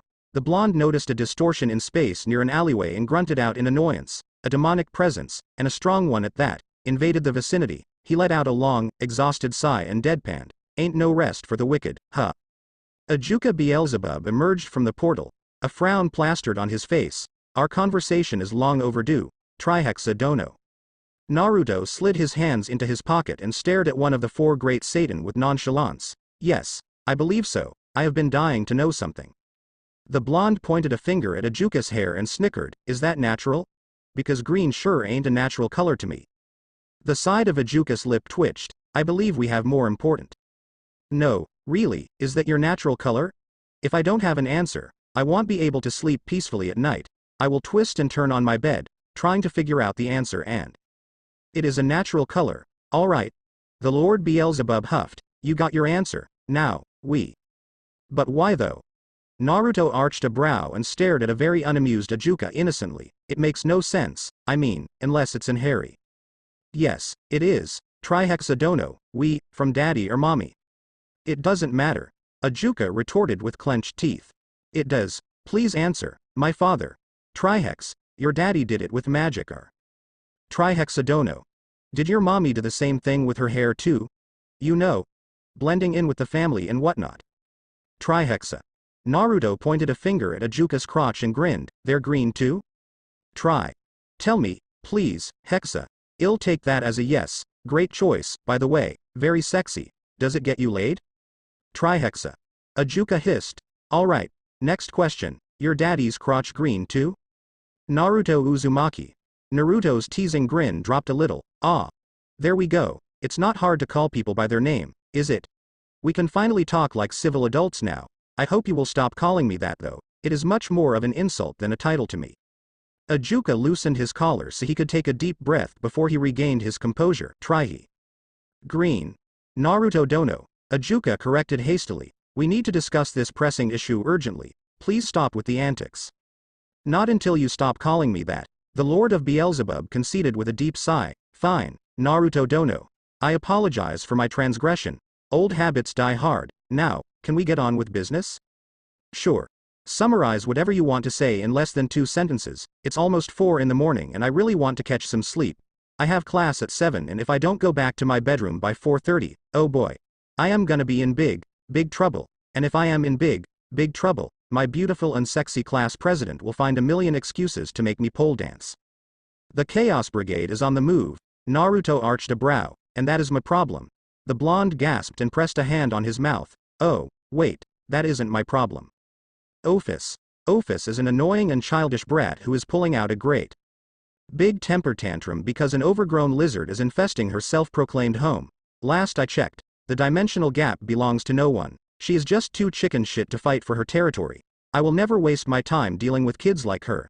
Naruto narrowed his eyes. Still, I am pretty sure she is not dumb enough to poke around too much when I am around. So this city is safe. Now, can we end this conversation?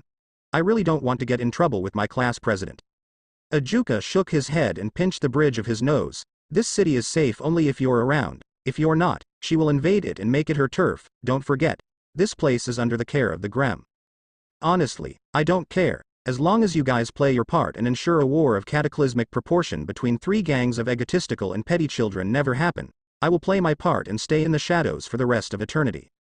Can't you see it? I am doing my best, Naruto dono. The only reason why the 3 factions aren't slitting each other's throats is because of the treaty. Ajuka shook his head and placed his hands on his hip. I, too, desired only peace. We already acquired that. Despite it being so fragile, it is still something. I am intending to preserve that something. But I am only one person. We need your help on this one, Naruto dono. Naruto sighed. You know the price to pay for my services, right? The Lord of Beelzebub sighed and nodded. I will prepare for the ramen feast, as long as you offer your hand on this case. Make it 3 ramen feast and 1 favor. I will call on the favor when I need it. But. Naruto spun around abruptly and waved a hand. Deals off. Bye. Wait. The shadow underneath Naruto's bangs concealed the conniving grin tugged at his lips, hook, line and sinker. Ajuka sighed. Fine, have it your way. The Lord of Beelzebub gave Naruto a curious look and queried, by the way, what happened to you? Why is your shirt drenched in red? Naruto glanced down and studied his ruined clothes before he looked up with a smile. Oh, this? I fell into a giant pot of tomato juice. Unbeknownst to the blonde, a black cat perched on a tree branch had been observing him intently. Devil game morning class was horrid, it was raining, the sky was dark, the classroom felt stuffy, the air was humid, and Naruto wasn't at home sleeping till the sunset. The blonde scanned the classroom predatorily, trying to pick up on something interesting to do, like pranking the shit out of an unfortunate soul. Hey, Kit. Naruto jolted from his seat, earning him a few startled and nervous gazes from the students around him. They were anticipating something melodramatic to happen and was relieved when the blonde was surprisingly docile. Can you give me a warning next time you decide to talk out of the blue? How's life? Speaking about life, why am I not 6 feet under yet? I sacrificed a portion of my own life energy to help you. Naruto stood up and shrieked aloud. You did what?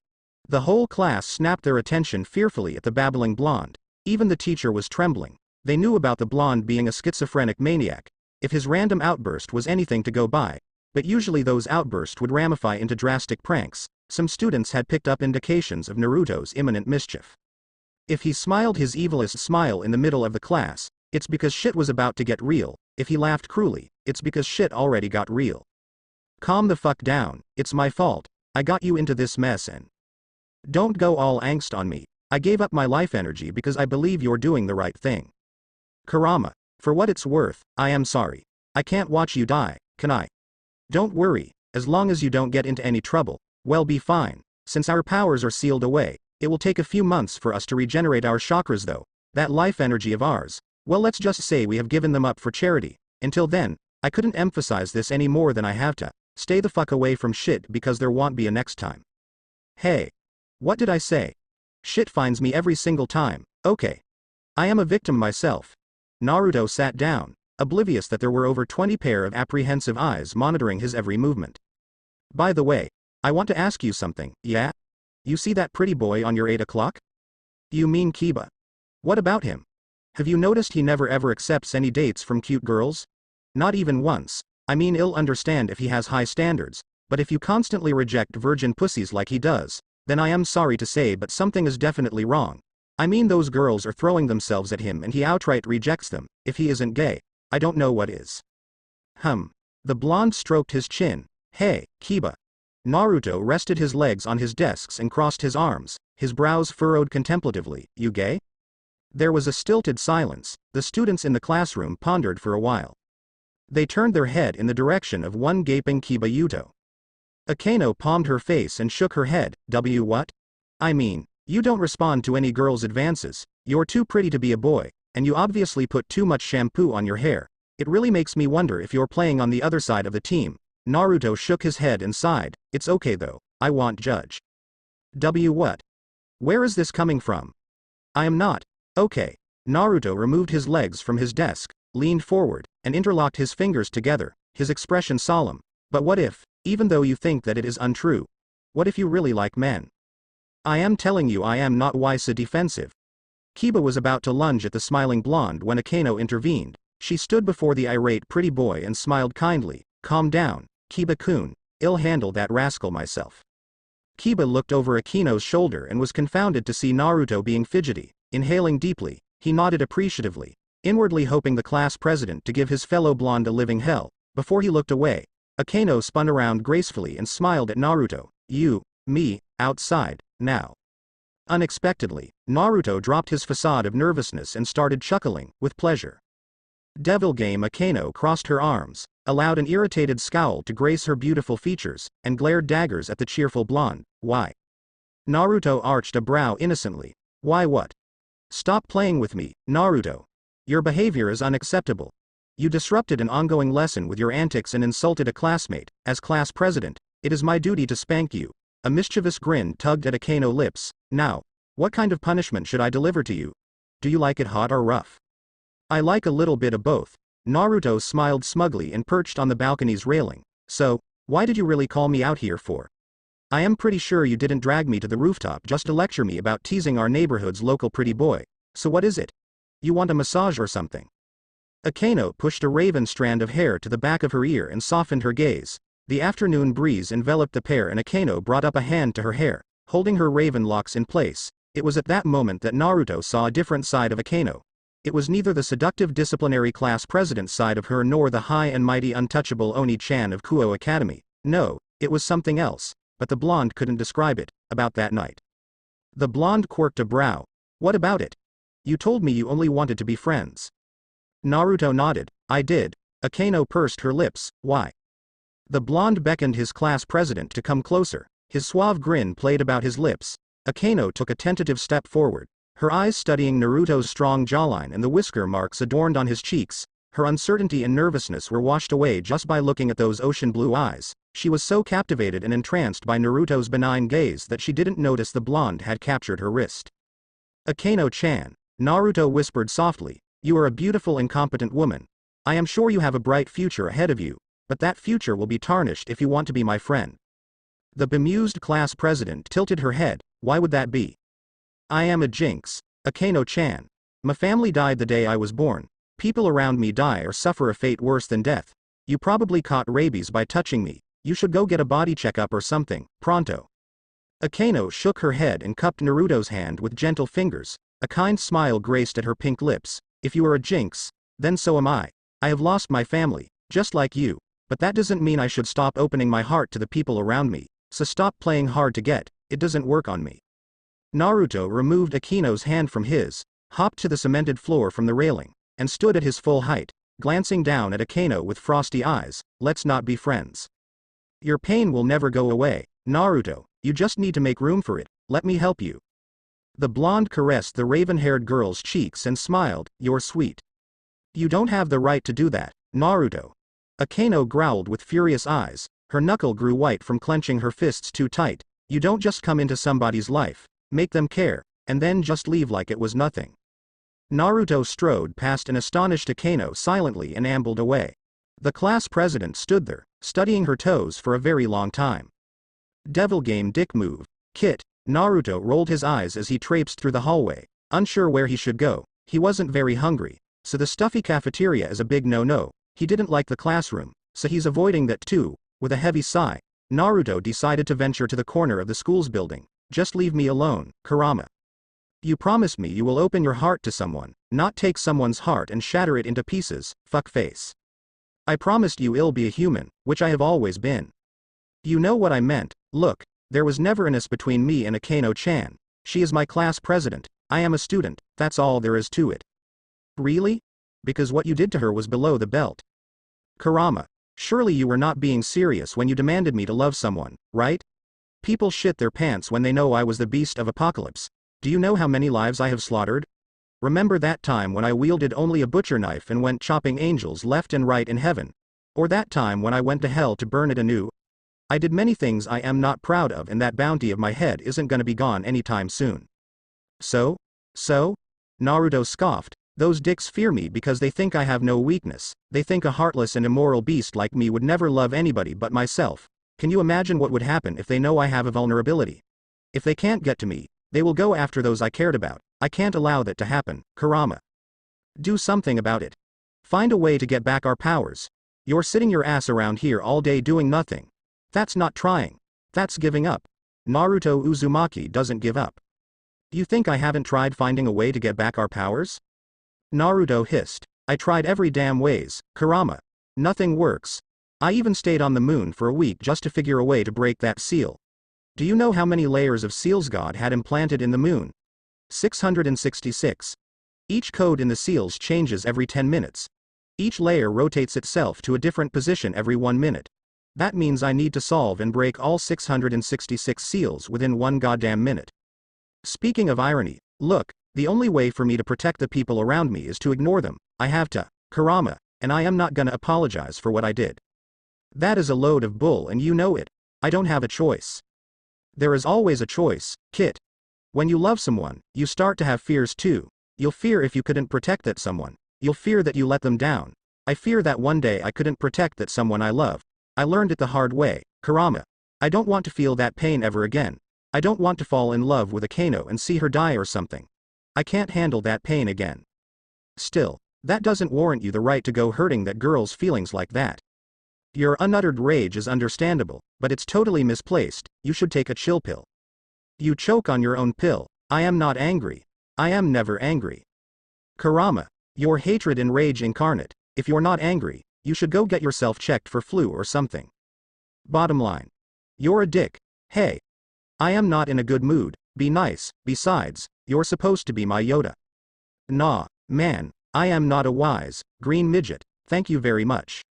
Naruto arched a brow. An impish grin tugged at his lips. What's wrong being a wise, green midget? I am a gigantic fox with issues, Kit, lots and lots of issues. Do I look or act remotely like a wise, green midget? I don't think so. If anything, I am Darth Vader. Naruto rolled his eyes. Yeah right. Calm your tits, Luke Skywalker. Shut up. Darth Vader. Naruto stopped walking and cringed at the awful singing sound emanating from a nearby room. He was so occupied communicating with Kurama that he didn't realize he had wandered to an isolated region of the school. Frankly speaking, he had never ventured this far away from his classroom, but from the looks of it, the door was constructed by expensive mahogany wood. Actually, on closer inspection, the door and its surrounding walls contrasted greatly with the school's plain doors and walls. It looked out of place. Naruto noticed the door was slightly opened and his curiosity compelled him to investigate. He stood in the doorway and caught a peek of a very beautiful red-haired girl, who was garbed in nothing but a towel wrapped around her torso, singing Britney Spears' Womanizer in an out-of-tune and unnecessarily high-pitched voice. The blonde resisted his urge to laugh at the girl's cheesy dancing and the fact that she was using a television remote control as a makeshift microphone. What in the nine hells is that? Is that even singing?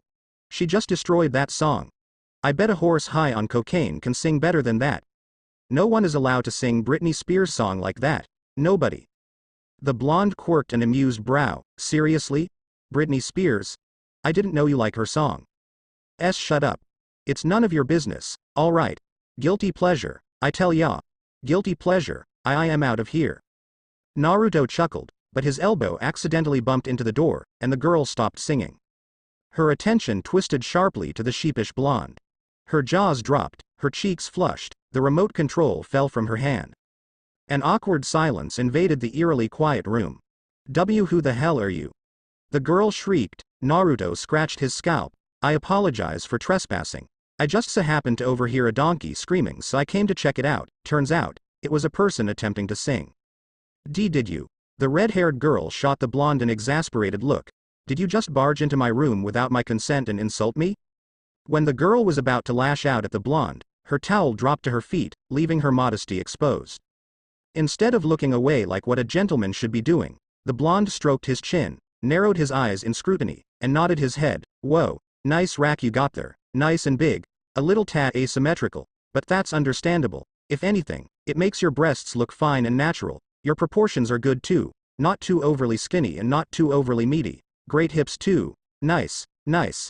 I could say your body is close to perfection. You work out a lot? Why you no good, perverted jerk. Rias Gremory grabbed the nearby pillow on the couch and hurled it at the startled blonde. Get out of here, right now. Naruto sidestepped the incoming pillow and frowned. Hey, that's rude. Rias blew out a breath of disbelief. That's rude. How dare you? You came into my room, offended me, and violated me by looking at me naked. You're the rude one here. You did flash at me, the blonde retorted. Get out. Rias seized the table lamp, accidentally knocking a vase on the floor in the process, and threw it at Naruto. The blonde dodged a lamp, a bunch of magazines, used shampoo bottles, a fan, a radio, and more pillows. Stop it. Why are you still Rias stepped on the shattered pieces of the vase and moaned. She lifted up her leg, inspected her bleeding sole, and grumbled indignantly at the blonde. This is all your fault. Naruto shook his head and walked towards the fuming girl. She was surprised by his sudden approach and backed away. What are you? Stop moving, Naruto ordered, and for some unexplained reasons, Rias did just that. The blonde walked through the crushed pieces of vase and abruptly swept up a very naked Rias off her feet, stunning her. She tried hammering the enigmatic stranger's chest with her fists in protest, but he didn't show even the slightest discomfort, and gently set her down on the leather sofa. Ria's face was flushed bright pink as she desperately covered her modesty with trembling hands. What are you doing? You have a medical kit somewhere here. Naruto scanned the spacious and opulent chamber with disinterest. You're gonna risk an infection if I don't get your wounds cleaned up. It'll be fine. Where is the medical kit? It wasn't a question, it was a demand, and Rias hated being subjugated, especially by an irritating blonde that she had just met. She looked away in stifled rage and pointed at the bathroom. It's inside the mirror cabinet, top shelf. Naruto nodded and briskly jogged into the bathroom. After a few minutes of searching, the blonde emerged from the bathroom with a dressing kit, a plastic tweezer, and a bottle of saline. He settled down beside the girl wordlessly, unceremoniously hoisted her slender leg, and rested it atop his lap. Rias, however, was flustered and confused. The infuriating blonde had not once looked at her lewdly or inappropriately. His earlier examination was out of amusement, not of depravity. Rias was proud of her voluptuous figure, because any man would faint upon witnessing her naked body, but not this blonde. This blonde did not look at her as if she was an object of carnal obsession or a venerated goddess, but as an ordinary person, and it felt oddly refreshing. She shook her thoughts away, but she couldn't hide her crimson-tinted cheeks. The blonde had delicately plucked out the trinkets of broken shards from her soul, ensuring the fact that she wouldn't feel any pain. He then dipped saline on a cloth and wiped her bloodied feet gently. Does it hurt? Rias shook her head dumbly. I am sorry for coming in and laughing at you. This is the least I can do to make it up to you. Naruto wrapped the bandage around Rias' feet and tightened the knot with his teeth. He picked up the towel from the floor, dusted it, and wrapped it around her smooth shoulders. Here you go. Rias blinked. His eyes had never once drifted below her shoulder blades. She would know, because she was staring intensely at his enthralling pair of cerulean eyes. You have a name or something? I don't think you would like it if I called you Miss Bad Singer. Rias pouted. I am Rias Gremory, and for the record, I am a good singer. I just didn't use my proper voice, that's all. Naruto chuckled at how the girl tried to huff proudly and said, I am Naruto Uzumaki. Fishcake. Rias choked on her giggle. What kind of name is that? Hey. Laughing at someone's name is uncool. Naruto is a cool name. It's a cool name. Oh yeah? Laughing at someone's singing is uncool too. Naruto smirked. Touché. Alright. I am really sorry for being a jerk back then. Can we call it truce? Rias crossed her arms and threw a mock angry fit. If you want my forgiveness, you're gonna need a bigger boat. The blonde looked at the girl with narrow eyes and a playful smirk slowly crept up his lips. You make me want to be a better man. The red-haired girl cocked a brow. It seemed to her a quota-a-thon war was instigated and she would be damned if she backed down from it. Rias Gremory never backs down from a challenge. Challenge accepted. Would you be shocked if I put on something comfortable? Frankly, my dear, I don't give a damn. Life is like a box of chocolates. You never know what you're gonna get. I want to play a game. Rias tilted her head to look down at Naruto with haughty eyes. Her voice was a mere whisper. Go ahead, make my day. What is it you want from me? What do you want? You want the moon. Just say the word and I'll throw a lasso around it and pull it down. I'll gonna make you an offer you can't refuse. Rias improvised. Naruto gaped at the red-haired girl with a glint of respect shining in his eyes. You watched Godfather? Why? Rias sniffed her nose and folded her arms. A girl like me can't appreciate movies like Godfather. The force is strong in this one, Naruto quipped and gave the girl a look of acknowledgement. You can't handle the truth. Rias raised her volume. They stared at each other for a moment before they shared a childish guffaw. Rias was genuinely happy to know there was one person in the world who could do a quote war with her. Akeno loved the blood and gore types. Kiba watched too much melodrama for his own good. Kaneko only had eyes for family sitcoms. Don't get her started on Gasper. God have mercy on his soul. There was nobody around her who liked the same things as she did. It was surreal to know this stranger knew so much. There were just so much things in common between them. You talkin' to me? Naruto retorted with an accent. Rias gasped. You know Taxi Driver? Why wouldn't I know that movie? What are you doing here? Rias turned to Akeno, who was standing in the doorway with a dangerous look on her face. Akeno, what? Get out of here. The red-haired girl blinked in confusion, followed her friend's furious gaze to the blonde sitting beside her, and tilted her head. Naruto? Naruto gave Rias an apologetic look before he stood up and walked towards the door, his expression inscrutable. When he walked past Akeno, he barely acknowledged her presence. Akeno? You know him? The raven-haired girl chewed her lips, stormed into the chamber, took her bag, and ran out. Rias tousled her scarlet hair in bewilderment and groaned, "What's with that?" Devil Game Heaven was in a bedlam. News about Trihexa, the great beast of Apocalypse, was not dead had mortified the entire populace in heaven. God had failed to smite the destroyer of worlds. Upon perceiving such dreadful news, Michael, the chief archangel of the heavenly host, ordered an exigent meeting with his fellow seraphs. The tension in the meeting room was heavy and unbearable. "I believe we have all heard that the beast of Apocalypse is roaming around in Japan." The Seraphim Council broke into an uproar, much to Michael's annoyance. "Order." The other archangels settled down. Pinching the bridge of his nose, the chief archangel flailed a hand. "Someone proposes something. This is not 20 questions. I want thorough, precise, well-thought, and detailed plans. How should we tackle this issue? What kind of methods should be implemented? What's the consequences of such implementation? Would there be contingency plans? Give it to me." Raphael coughed into his hand and cleared his throat. "We all know how devastating Trihex's powers are. Ordinary angels would not survive 5 seconds in battle with that monster. The only feasible plan is for us to send one of the seraphs to verify the rumors." "Send one of the seraphim?" Michael arched a brow. "Is that the best plan you can come up with?" Raphael hesitated. Uriel raised his hand, attracting his comrade's attention.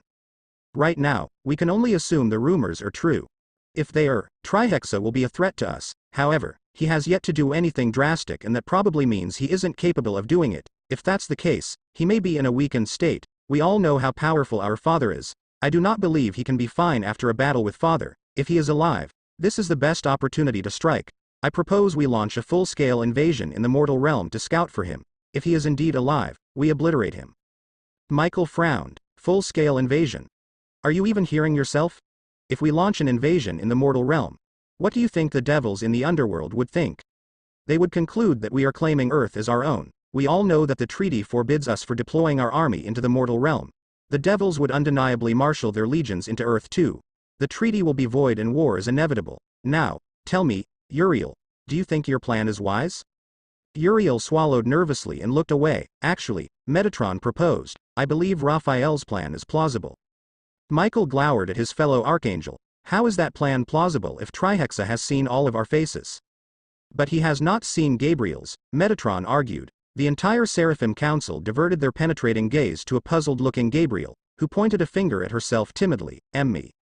Metatron nodded. "Yes, during the Great War, Gabriel was the generalissimo of the Combat Logistic Corps. When Father fought Trihexa, Gabriel was not in the front line. While we were, any one of us would risk having our identity exposed, which means none of us can be a spy, except Gabriel. Also, I would like to point out that Gabriel has an arsenal of profound magic that allow her to mask her presence, something that we are not gifted with."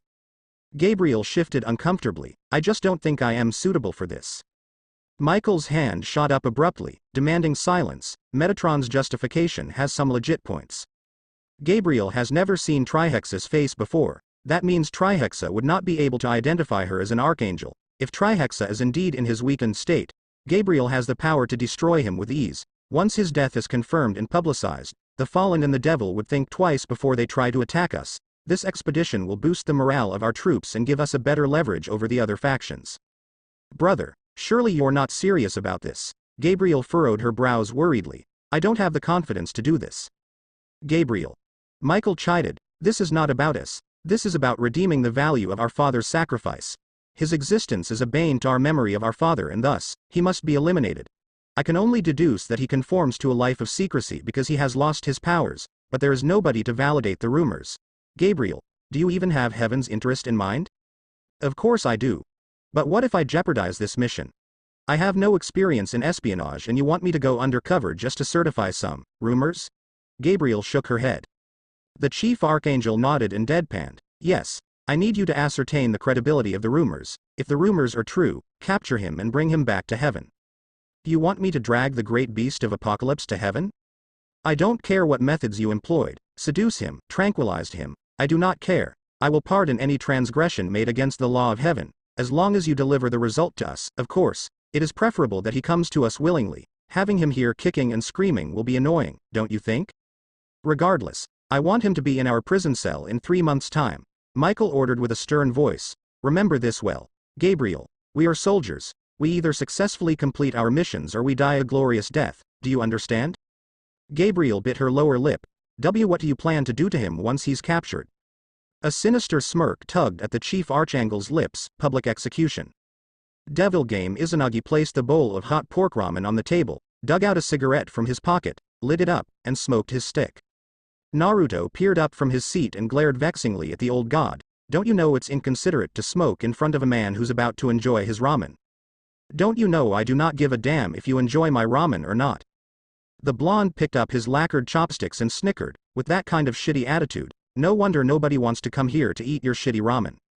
If my ramen is shitty, does that mean you enjoy eating shit?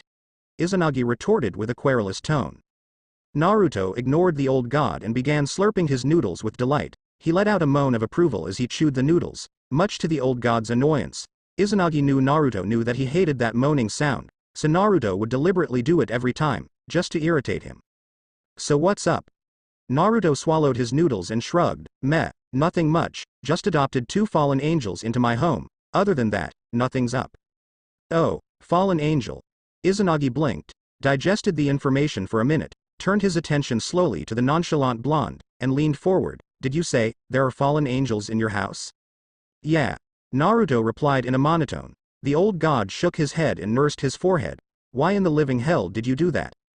Things happen. I don't even know where to start. Realization dawned on the old god. He heard about a groundbreaking incident that erupted from a church located somewhere on the outskirts of the city. There were speculations that a fight between fallen angels and an unknown entity had broken out. The underworld was in a mess when the Grigori tried to conceal the conspiracy by being awfully quiet about it. The fallen angels were usually evasive when there was a grave commotion that involved them. That would only mean one thing, Izanagi gasped. No way. Yes way. Izanagi cocked a brow. How did it happen? Well, Devil Game, a few hours earlier. The last thing Naruto expected to see at his front door when he returned from school was 2 fallen angels with their suitcases resting beside them. Naruto shot a dry look at an elated Rainier and a skittish Calawarner. Do I want to know why you 2 are here for? Rainier smiled. I heard from Kala that you saved me. I want to offer you my gratitude. Gratitude received. Naruto deadpanned. Now leave. Calawarner harumphed. After that incident, the fallen angels believe we are dead. If they knew what we did, we would be hunted down and executed for treason. We believe the safest place in this world is here. We want to stay with you. The blonde scratched his head. And what makes you think this place is safe? Well, for starters, Calawarner bit her nail and averted her gaze. You have a sense of righteousness. I am a pretty selfish bastard, Naruto corrected, and you are kind. I am evil, the blonde interjected, and you definitely want abandon 2 homeless girls with nowhere else to go. I am that kind of person who would kick a puppy for looking at me wrong. Rainier said with clenched teeth. Do you have any idea what is it like to fall from grace? We defy our Father's will and he casts us out simply because we want to do our thing. He didn't even consider that it is just a phase. And what happened to us? Our brothers and sisters ostracize us, the devils hunt us, and now our comrades want us dead too. This unforgivable and wretched world is out to kill us because. The fallen angel burst into tears and jumped dramatically into her friend's embrace. Naruto-sama, please, we have nowhere else to go. Calawarner brushed Rainier's silky raven hair with her fingers and sighed. If you accept us as your servants, we will forever be in your debt. Naruto rolled his eyes. Just go. We'll do anything to repay you. Rainier snapped her attention to Naruto and yelled. If that means giving you a striptease every night, well do it. Rainier. Calawarner hissed. Naruto shut his eyes and pinched his nose. You're still here. Say it. You want us to be your lovers, don't you? You want us to be your mistress so you could touch us every night with your perverted hands. You know what? That's fine with us. We may be uneducated in the field, but we're willing to try. You want us to fulfill your fetish? Dress us up as schoolgirls? Or do you like cowgirls? Tell us what you want. Calawarner blushed. Rainier. Shut up, Kala. I am working on something here. Naruto deadpanned. Fine, you 2 can live here. I can be a stewardess if you're into those creepy. I said you can live here. Rainier blinked. Really? You mean it? He didn't. Yes, but no schoolgirls, no cowgirls, and absolutely no stewardess. Just keep a 1-meter gap between you and me. You're the best. The raven-haired fallen angel started bouncing up and down in joy. But the 2 of you ain't freeloading around here, you gotta pay rent. Calawarner bowed politely. We understand. Rainier nodded with a bright smile curled at her lips. Well, make sure to satisfy your every need, Naruto-sama. Ugh. You have no idea how wrong that sounds, devil game. Izanagi let out an irrepressible chortle. You really are a sucker for damsels in distress. What can I say? Girls are naturally attracted to my charm. The old god scoffed. Calling your cockiness a charm really shows how thick your skin is. Don't you know? Naruto shot Izanagi a smug look. Girls are like bears and I am their honey. You do know that only Black Bear likes honey, not all bears are into Winnie the Pooh. You don't get it, old fart, you just don't get it, do you? When girls look at me, their eyes sparkle. Just think about it. I am handsome, strong, stylish and witty. Chicks dig that. Naruto nestled his cheeks into his palms and smiled jubilantly. Most importantly, I am cute. Look at this face. It has the word cute written all over it. You think so too, right? For someone like you to call yourself cute. Izanagi suppressed the shudders crawling up his spine and gave the blonde a disgusted look. Outrageous. You fool. I am really cute. That's a fact, you jealous old bat. Izanagi chuckled, snatched the newspaper from his counter, flipped it open, and plopped down on his stool. So, any interesting thing happens in your school? I met a cute girl called Rias Gremory. She's a bad singer, but she sure knows her stuff about movies. Naruto said it nonchalantly. I really like her though. We really have quite a lot of things to say. If I could stay a little longer, I bet we would have a slumber party or something. The old god lowered his newspaper and scowled. Did you just say, Rias Gremory? Yeah. Naruto blinked. What about her? You know her or something? Do I know her? The old god stared at the bemused blonde incredulously. I am unsure if you're playing the oblivious card or are you really that stupid. She is the heiress of the Gremory clan and the next in line to rule over one of the most powerful devil house in the underworld. And she is also Searsx Lucifer's younger sister. Do you even know what that means? Naruto arched a brow, looked at the ceiling for a moment, and shrugged. That I am allergic to shellfish? This mother fu. Izanagi vented his frustration out by tossing the dirtied pot into the sink. How does your allergies relate to what we're talking about? Searsx?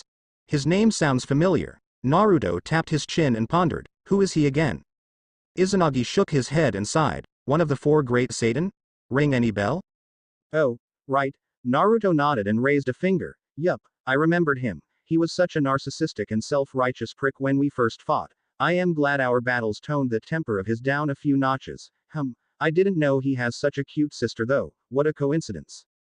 The old god bit his cigarette and tossed his newspaper down the bin. It's not, really. This city is supervised by both the Gremory and Cetri clan. Meeting either one of the heiresses is not really a coincidence, it was just a matter of time. Yeah, I know. Naruto picked up his bowl, drank the soup, and let out a belch of content. Izanagi cocked a brow. You seem awfully insouciant about all this. You said it yourself. It's a matter of time before I meet them. Frankly speaking though, I don't really care if she is Searsx's sister or not. You know my policy. Naruto dropped his bowl on the table and grinned. I can be kind if I want to be, but don't misjudge my kindness for weakness, because if someone picks a fight with me, weak is not what that someone is going to remember about me. As long as Rias doesn't know me, that's fine. Besides, I like being incognito. Izanagi leaned forward and squinted, his voice raspy and his expression solemn. Are you dating that Gremory girl? Naruto attempted to slap his face, but he had ducked with a teasing chortle. They shared a light chuckle before silence took over. The blonde glanced at his emptied bowl wearily, which the old god immediately noticed. So, what's bothering you? The blonde looked away. I don't know what you're talking about. Oh, don't lie to me. I can tell a troubled look right off the bat. The blonde heaved out a heavy sigh and smiled wistfully. I have to hurt people for their own good and I don't feel great about it. Izanagi puffed out smoke rings from his cigarette and sighed. Instead of hurting them, you should stop indulging in self-pity and do something about it. Self-pity? Naruto glared dangerously at the old god. You are treading on some mighty thin ice here, old man.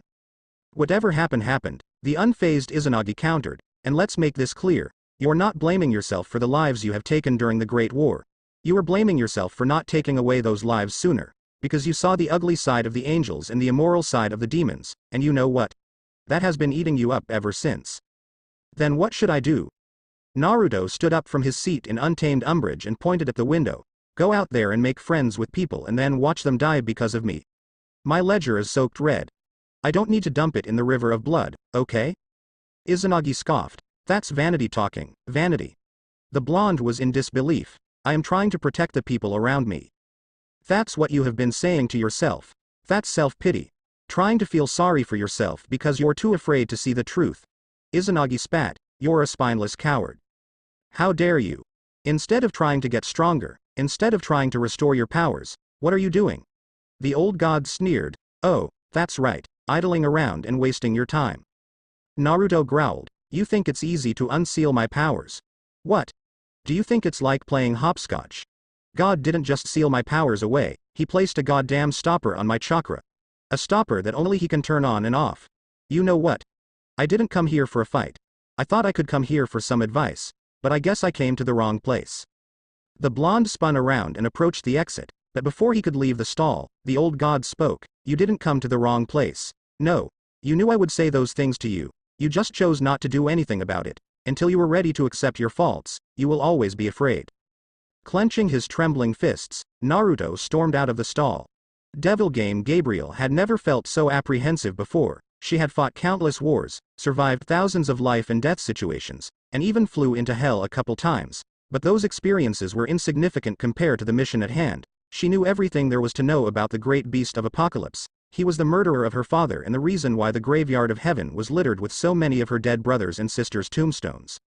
Her heart was pounding as she stood at the door, waiting for the lecturer to allow her in. She had forged her documents and came up with an impromptu name. A name that came to her mind all of a sudden. In order to infiltrate the school, she even resorted using magic spells to make her words persuasive to the principal. With her paramount magical capabilities, she could easily conceal her angelic scent. Even her fellow angels would find it difficult detecting her presence. When the door slid open, Gabriel stiffened. The teacher smiled at the archangel in disguise and stepped aside. "Please come in." Gabriel straightened her uniform, cleared her throat, exuded confidence with an indifferent expression, and strolled into the classroom. The male students did a double take when they saw the beautiful girl with lustrous golden hair walked into the classroom. In their eyes, it was like one of the next top models from Victoria's Secret had just marched in. The female students shot Gabriel envious glares. Akano was staring out the window, not caring who the new student was. Naruto had his hands behind his head and his eyes closed. The archangel in disguise stood before more than 20 pair of eyes and she felt as if she was before a standing ovation. Rumors had it that the Trihexa was amongst the students in the classroom. If that's true, then the despicable and vile beast was observing her. This is not the time to feel anxious about this. I am Gabriel, one of the 4 great seraphs, guardian of the divine throne, archangel of faith, and generalissimo of the combat logistic corps. That's right. I am prepared to carry out my orders. For the sake of heaven and my brethren, I have to do this. Gabriel calmed her fidgeting hand and gave the class a polite bow. My name is Hinata Hyuga, pleased to meet you. Naruto, who had not paid any interest with whatever happened in the class, abruptly opened his eyes in trepidation upon hearing the name and twisted his attention sharply to the beautiful blonde. To his dismay, the girl noticed his astounded gaze and glanced at him with a soft smile. Hinata? Naruto's jaw was unhinged as he grabbed the edge of his desk till his knuckles grew white and gapped at the beautiful blonde standing before him. Hyuga was not a common surname, that part was for sure. What were the chances of meeting someone called Hinata Hyuga in this dimension? 1 in a million. Naruto knew he wasn't that lucky and he sure as hell never believed in coincidence. Hinata-san, please take a seat beside Naruto-san over there. The blonde nodded politely, gave the lecturer a kind smile, and walked towards her desk, ignoring the lewd whistles from the male students in the classrooms. When she reached her desk, she smiled meekly at her fellow blonde, who was glaring vicious daggers at her. Much to her consternation, she scratched her scalp in confusion, plopped down on her chair, drew her hands to her lap, and stared anxiously at her desk. Gabriel snuck a peek to her left and flinched. Her neighbor was glowering at her with untamed anger burning in his eyes. She tidied her golden locks, reached out for her bag, rummaged for her textbook, and placed her study materials neatly before her. Gabriel slowly shifted her sight to her left again and was mortified that the blonde was still glaring furiously at her. Can I help you?" Gabriel asked timidly, almost hiccuping. Naruto just kept on glaring. Pissed. Hinata-san. Gabriel turned to one of the female students who had just whispered at her, "Don't talk to him. He's a psycho." Gabriel blinked quizzically. But, trust me. If you get targeted by that freak, he'll prank you till the semester ends. Last year, he nearly sent 12 students to the mental asylum just because he thought it was funny to make pie bombs in the cafeteria. He's crazy. Don't look at him and avoid eye contact with that creep. He's the class delinquent. He has no future and... Are you done talking? Do you want to die? Huh? Naruto's glare was switched sharply to the student, who immediately shrank fearfully and looked away. The lecturer harumphed, "Naruto-san, please keep." The blonde shot the teacher a death look, who cringed and carried on clumsily with his lectures. Naruto crossed his arms, threw his legs over his desk, and gave Gabriel the "I am watching you" gesture. Gabriel didn't know how to react with the blatant and unreasonable hostility. She could only do what she normally would do. Sat demurely in her seat and pretended Naruto's glare wasn't burning through her. When the class was over, Naruto stood up from his seat, seized Gabriel's wrist, yanked her off her chair, and dragged the startled blonde with him out of the classroom. After their departure, the class started a gossiping frenzy, generating rumors about Naruto eloping with the new student, or Hinata was secretly his long-lost wife. Akano didn't want to hear any of it. She grabbed her bag and stormed out of the classroom. "Devil game, who are you?" Naruto pushed Gabriel to the wall and growled. They were at one of the most sequestered areas in the school where nobody would disrupt their conversation, the rooftop. I don't quite understand what you're saying. I am Hin." You're not Hinata. It's impossible. Hinata Hyuga is dead." Naruto leaned closer to Gabriel. His dangerous look didn't help to sedate the frightened blonde. Gabriel shifted nervously and looked left and right, trying to find an escape route. Naruto grasped Gabriel's slender shoulders, pinning her to her spot, and growled threateningly, "I'll ask you one last time. Who are you?" Gabriel mustered a facade of bravado and gritted her teeth. "Is it so wrong for me to share the same name as your friend? And from the looks of it, she is a very close friend to you, isn't she?" "I am sorry for your loss, I truly do. I have lost my fair share of precious people too, and I know what it's like to grieve for that loved one who you'll never see again, but I chose not to let it get into my life." Naruto was surprised when the girl's sheer conviction had made him instinctively loosen his grip on her.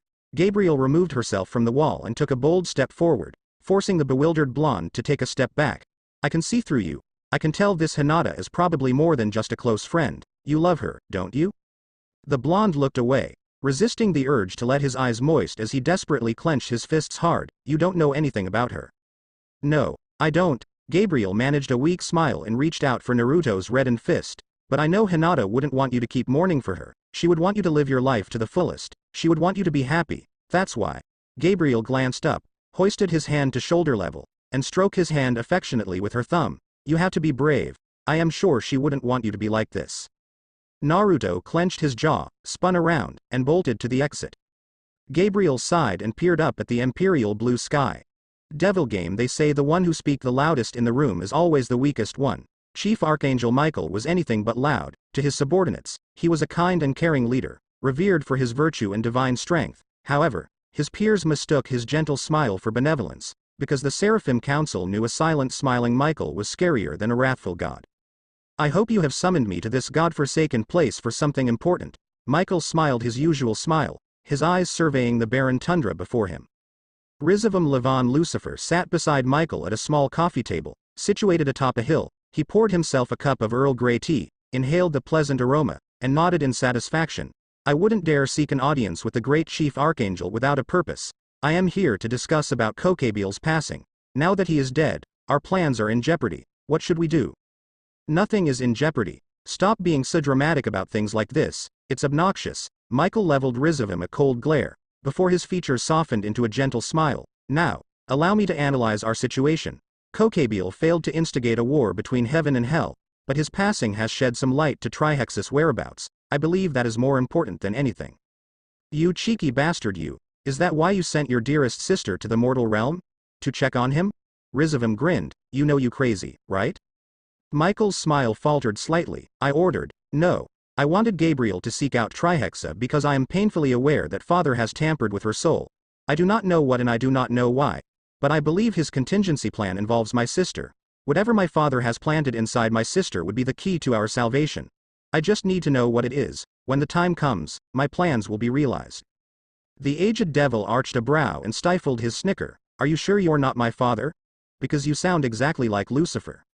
"Please do not compare myself with your wretched and foolish father, precious nephew." "I would never." Rizavam shot Michael an innocent look. "But it does beg the question. Why do you want to gather all the Longinus?" The Archangel schooled an inscrutable expression. "Why do you think the Longinus exist in the first place? Did you honestly think God would be foolish enough to create such devastating weapons that could actually kill him?" Michael scratched his chin and tilted his head, pondering for a moment. "On second thought, Yes, my father is foolish enough to forge weapons that could kill him, so why? Why is he so desperate to make such things? Slowly, Rizavum's eyes widened in realization. It all made sense now. The Longinus was created to kill Trihexa. Michael smiled. I am glad you're not stupid as you look. The devil resisted his urge to assault the archangel for his insult and cleared his throat. So, what's the next step?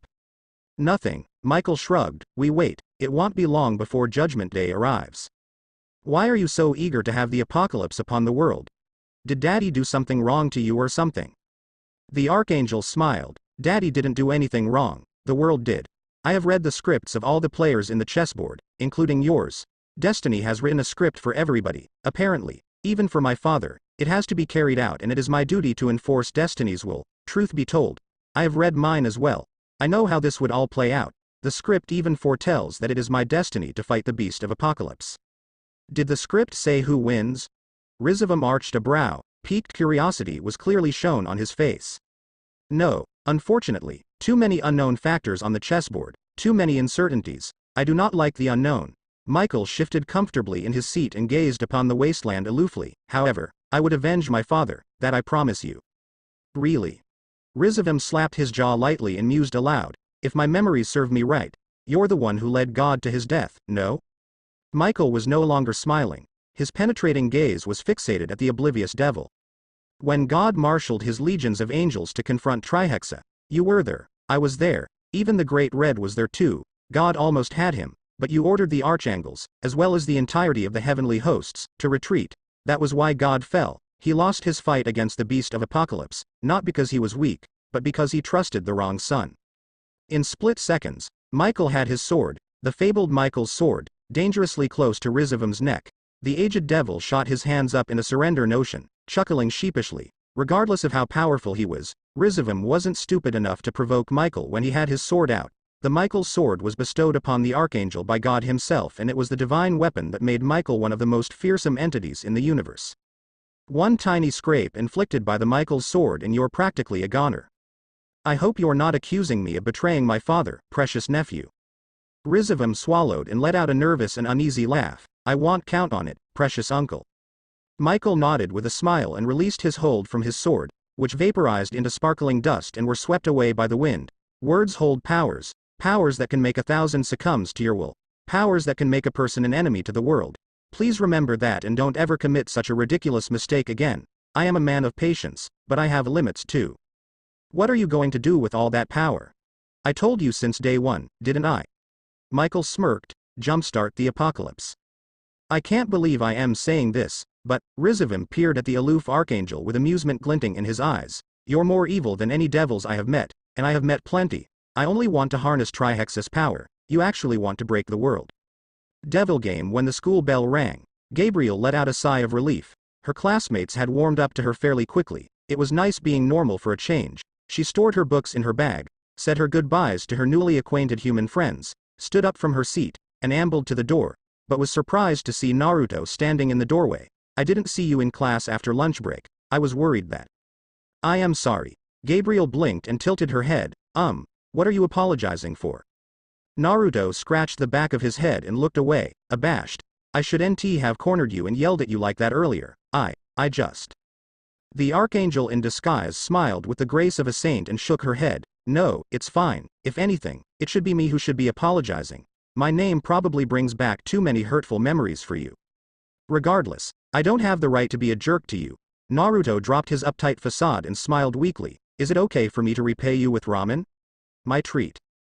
Gabriel smiled blankly, not really knowing what's going on. What's ramen? The blonde widened his eyes to impossible degree and gawked in horror at the clueless girl. He was trying to register what the archangel in disguise had just asked and recited the question in disbelief. What's ramen? Did you just ask what I think you just asked? What's that? Naruto nearly fainted. No, scratched that. He had nearly collapsed over in a dramatic fashion as his brain shut down on him. Gabriel yelped in fright and instinctively caught his fall. What's going on? You poor girl, you. Come with me. Naruto regained his composure, grabbed Gabriel's wrist, and smiled cheerfully. You have missed out too much in life for not knowing the wonders of ramen. Allow me to shower you with the gift of heaven. The archangel in disguise lifted a perplexed brow. I don't recall heaven has a Devil Game Gabriel walking quietly beside the enigmatic blonde, occasionally sneaking a quick glance at him, forsaking the tough and rough exterior.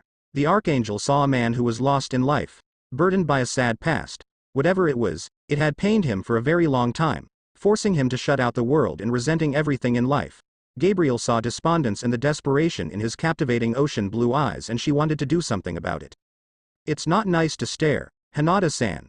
Gabriel's face flushed a few shades of red before she studied her toes and quickened her pace.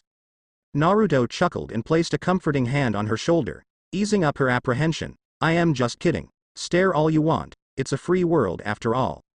Free world, huh? Gabriel smiled sadly. So, would you mind if I ask what kind of woman is she? The blonde arched a brow at the blonde, who was smiling with such pure innocence at him. He conceded with a long sigh and scratched the back of his head. Where should I start? He stroked his chin, pondering for a moment, before his lips curled to a small smile. She's the kind of girl who would stand by your side no matter what. She may be shy, but when the situation demands it, she will be the first to stand up for what she believes in. That silly girl will even throw her life away if that means her loved ones are safe. She sounds amazing. Gabriel glanced up. Yes, she is. Naruto slotted a fist into his pocket and guided Gabriel down the alleyway. Keep close. This place is the rowdy side of the district. Gabriel yelped as the blonde grasped her wrist gently and pulled her close to him. She tidied her hair, looked down demurely, and allowed the blonde to walk her through the tenebrous alleyway. Sure, she was an archangel and possessed nigh omnipotence, but that didn't mean she wouldn't want to be safe in someone's care, and that feeling of yearning was vexing her. We're here. Naruto flashed Gabriel a suave and toothy grin as they stood before a quaint-looking cafe. Wait right here, I'll be back. The archangel nodded dumbly and watched as the blonde marched into the stall. Devil Game Old Man. Naruto walked towards the counter and heard the clangs of pots in the back of the kitchen. Old man. Yeah. Wait up. Izanagi wiped his hands on his apron and strolled out from the bowel of the stall. The usual ramen? Yeah. No. The blonde took in a deep breath and glanced solemnly at the old god. I am sorry for. Izanagi waved a dismissive hand and grumbled. Water under the bridge, kid. I don't hold grudges like that, so there's nothing for you to be sorry about. I am just concerned if you have come to terms with your problems. In life, there are many hurdles. Some are easy to overcome, and then there are some that make you stop and think. I hope you are done thinking. Naruto nodded. Yeah, I will get over it. For now, I brought a classmate with me. She's a new transferred student and she didn't know what ramen is. Upon hearing that, the old god gasped, clutched his chest, and nearly tripped. What kind of world is she living in? Where is she? The blonde smirked, ran out of the stall, and dragged a very beautiful blonde into the stall. Izanagi's eyes widened momentarily when he registered the look of Naruto's classmate before he regained his composure and feigned a placid look. Old man. This is Hinata-san. I was thinking of making her your signature dish myself so she could understand the true meaning of life. Gabriel bowed politely at the old god. Please take care of me. Izanagi ruffled Naruto's hair and smacked his shoulder. That's my boy. Now get in there and show your friend my stall's signature chashu ramen. Make me proud and make sure it's up to my standard. The blonde saluted the old god and jogged into the kitchen. When Naruto was out of earshot, Izanagi turned to Gabriel and frowned. Archangel Gabriel. Great god Izanagi. Gabriel nodded as a sign of respect for the old god. I didn't expect you to be here. I could say the same thing to you too.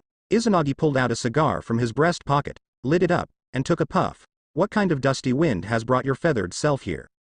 Gabriel tilted her head in confusion.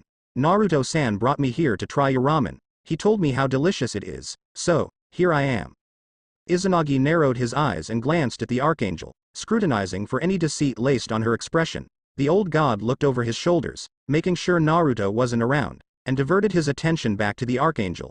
Archangels like yourself don't come down to earth for no good reason. Why are you really here for? I hope you're not starting a war or anything drastic like that. I can't say. Gabriel smiled. I have my orders. Sure you do. Izanagi leaned forward. His eyes were burning with hatred and anger. But if you tried something funny here, I'll personally come and behead your body with my spear. I am sure my spear has left quite a nasty impression to your flocks, no? Aim no Noboko. You fought my father with it. Gabriel raised her head to meet Izanagi's glare of exasperation.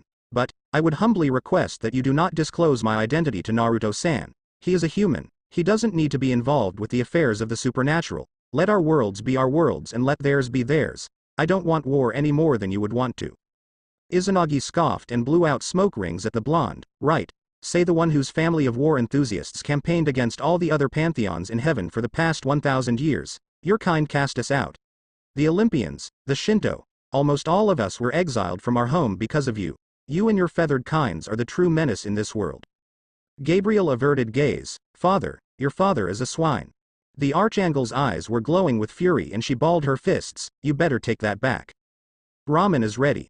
The oblivious Naruto strolled out of the kitchen with a bowl of noodles in his hand, beaming cheerfully at Gabriel, who was affected by the infectious smile from the blonde, and she, too, managed to smile. The tension between the Archangel and the old god diffused almost immediately. Izanagi trudged back into the kitchen, leaving Naruto and Gabriel to their device. He had probed enough information from the Archangel to know that she didn't know Naruto's true identity. The blonde cocked a brow, gave his classmate a look of concern, and queried, "What's with that? Did the old man harass you or something?" "And no. He has been kind to me," she lied. She wasn't a person of deception, but she was glad that Naruto didn't pick up something odd about what she said. "Right, he's anything but kind." Naruto shook his head, pulled a chair for Gabriel to sit, and settled down beside the Archangel in disguise. She sat down, took the chopsticks from its holster, and stared in confusion at the blonde. "Are you not going to eat with me too? I don't think I can finish this by myself." Naruto chuckled and nodded. He, too, grabbed his utensil and dug in the bowl of steaming ramen with Gabriel. The way she blew the soup with such delicate grace, the way she held her hair as she slurped the strands of noodles, the way she chewed her food, and the way she smiled at him were so similar to Hinata's mannerism. It was as if she was Hinata's reincarnate, from the gravitas that she exuded to the aristocratic grace she held herself. "It's not nice to stare, Naruto-san," Gabriel quipped teasingly, surprising the blonde. I am sorry, it's just, this ramen is very good." The Archangel in disguise quirked a cheery smile. "I really like this brown thing that you put it in, it's chewy and gives the soup so much flavor." "What is it?" "Bamboo shoots." Naruto smiled sadly. "Hinata likes the same thing too." "Oh." Gabriel looked away. The blonde scratched his scalp and laughed sheepishly, not knowing that a tear was tracing down his cheek. "Sorry about that, I just..." "It's okay." The Archangel wiped the teardrop off Naruto's face with her slender finger and offered him a compassionate and soft smile. "We all feel sad about things, it's natural. I believe your love for Hinata-san is a beautiful thing, and I know she is blessed to know that she has a man who loves her so much." Naruto chuckled. Despite his tears were streaming uncontrollably down his reddened face. "You must be thinking that I am such a little kid, huh?" The beautiful blonde shook her head and pursed her lips. "Crying isn't a sign of weakness, Naruto-san. It is a sign of you trying too hard to be strong for too long. I understand how much it hurts to know the one you cherish the most in your heart will never be in your arms again. I want you to know that I will always be here for you if you ever need a shoulder to lean on." Naruto reached out for her soft hands on his face and rested his forehead on the base of her palm. "Thank you." Gabriel giggled. "No, Naruto-san. Thank you for sharing your pain with me. I will always be here to help you if you need me." Izanagi, who had been spying on Gabriel's interaction with Naruto, nodded with a knowing smile of his own, leaned against a nearby wall, and puffed out smoke from his mouth. Maybe destiny has plans for those two kids. Who would have thought Gabriel chose Hinata as her name? God must have done something, huh? Devil game like the gentleman that he was. Naruto offered to walk Gabriel home, and he was surprised to know she lived a couple of blocks away from where Akeno lived. He bid his goodbye to the blonde, and was surprised that she had pulled him into a warm embrace, cooing in his ears that everything would turn out fine. Naruto smiled gratefully at the Archangel in disguise, pulled away from her, and watched as she entered her apartment. Naruto was about to turn around and walk back home, but knowing Akeno was nearby had made him stop in his tracks. Woo. The blonde rolled his eyes. "Speak louder. Kurama, you told me not to talk to you out of the blue. I decided to go with the eerie ghost whispering approach." "Fabulous, go. You know she's hurting, right?" "I don't care." "Keep telling yourself that. If you really don't give a fuck about her, you wouldn't be standing here, arguing with me whether you should go or not. I can tell you really care for her. You said it yourself. You don't want anything to happen to her, and that's not because you think she is just a statistic, because I know you more than you do. You care for her just like how you care for Hin." "Don't finish that sentence, Kurama." "Oh, buck up, Naruto. How long has it been since she passed away? Stop this angst bullshit right here, right now, and go find that Akeno girl. Just do it." It was as if his body was on autopilot as his legs slowly carried him towards where Akeno lived, and that walk graduated into a jog, and it eventually became a full burst sprint. It wasn't long before the blonde saw his class president standing on one of the steps of the stairs that led to her home, not moving and staring to space. The blonde sped through the stairs and seized Akino's wrist, spinning her abruptly to face him. Akino, whatever you want to say, just leave it some other day, okay? The blonde wrapped his hand around her wrist, hoisted it to eye level, and stared intensely at the unfazed Akino. She met his remorseful gaze with her furious glare and tried to yank her hand off from his firm grip. In the heat of the moment, Naruto didn't care if he was hurting her, he just wanted to make her listen. Let go. Akino-chan. Don't you dare Akino-chan me, didn't you say you want nothing to do with me? Let go. I said all those things because, Akino clenched her teeth, because? Because I am afraid. Afraid of what? Akino almost shouted. What are you so afraid of, Naruto? What could possibly make you ostracize those who care about you? Naruto averted his gaze. I am afraid of losing you, Akino-chan. I have lost too many people in my life. I chose a life of solitude because I know how much it hurts to see someone you care about die before you. You know how they say time heals all wounds? That's a load of bull, because time doesn't heal, it only numbs your pain. I try to tell myself that I don't care about anything, but I can't. Do you know how selfish and despicable you are? The raven-haired girl balled her fists. How dare you treat whatever we once had like it means nothing to you? Have you even considered my feelings? Did you even thought about how I would feel when you said those things to me? His sight was downcast. I did. I thought it was the best for both of us. I didn't want you to get hurt because of me. Akino stared at the blonde in disbelief. That's your problem, Naruto. You kept thinking about how sour things would turn out. Or how bad things are bound to happen. What about happy endings? Who gives you the right to make all the decisions by yourself? This world isn't daisy and rainbows, Akino-chan. Naruto was seething in frustration. He couldn't tell her that heaven and hell would do anything to make sure he's dead. He couldn't even tell her that those who are associated with him would be used against him. I did what I did to protect you. Akino-chan, listen to me, give me a chance to redeem myself, I'll do anything. I am done listening. Akino spun around, but the blonde had caught her wrist. She snapped her fierce glare at him and growled, let go. I am not gonna let you go anymore. Akino wrestled to break free from Naruto's firm grip, and in their struggle, she missed her footing and fell from the stairs. The blonde dexterously seized Akino's wrist and tried to pull her back to him, but it wasn't enough, and the blonde didn't have enough time to think, so he wrapped his class president protectively in his arms and fell with her. When Akino regained her bearings and opened her eyes, to her horror, Naruto was laying on the cold pavement, his arms were still snaked around her curvaceous body. She gasped apprehensively when she realized the blonde had cushioned her fall and took the blunt of the impact all by himself. In her panic, she jolted up and caressed his bruised cheeks. And Naruto-kun. Wake up. Why are you so stupid? You should have done that. And Naruto. I wouldn't know what to do if something happens to you. Please, wake up. Akino hammered her fists desperately on Naruto's broad chest, trying her hardest to resuscitate him back to life. Alright. The blonde coughed and opened an eye groggily. I am fine, but if you keep hitting my chest like that, I am gonna die of internal bleeding. Akino looked away. I can't let anything bad happens to you, right? Naruto groaned weakly and hissed in pain as he nursed his throbbing forehead. I really didn't expect that fall though. Akino smiled in relief and shook her head. Don't you ever do that. Do what? Let you fall on your own. Naruto chuckled weakly. The whole class no. The whole school will kill me if I willingly let you fall without doing anything about it. Besides, it would hurt me more if I know you're hurt. Akino felt her heart almost melted and averted her gaze, trying to hide her flustered cheeks with her long raven hair. You know you're very cheesy, right? As long as it gets me laid, I am fine being cheesy. Naruto guffawed as Akino playfully smacked his chest. So, why the sudden change of heart? Naruto sprawled on the floor and threw a hand behind his head. An old man told me I was being a coward. That really knocked some of my senses back to me. I guess I have been running away from my own problems for a long time. I am done running. I want to do something about it. I am willing to be there for you and fight with you if you want me to. That's my duty as class president. The blonde abruptly sat up and faced the raven-haired girl. Their noses were inches apart. Really? It is just because you're my class president, or is there something else you're not telling?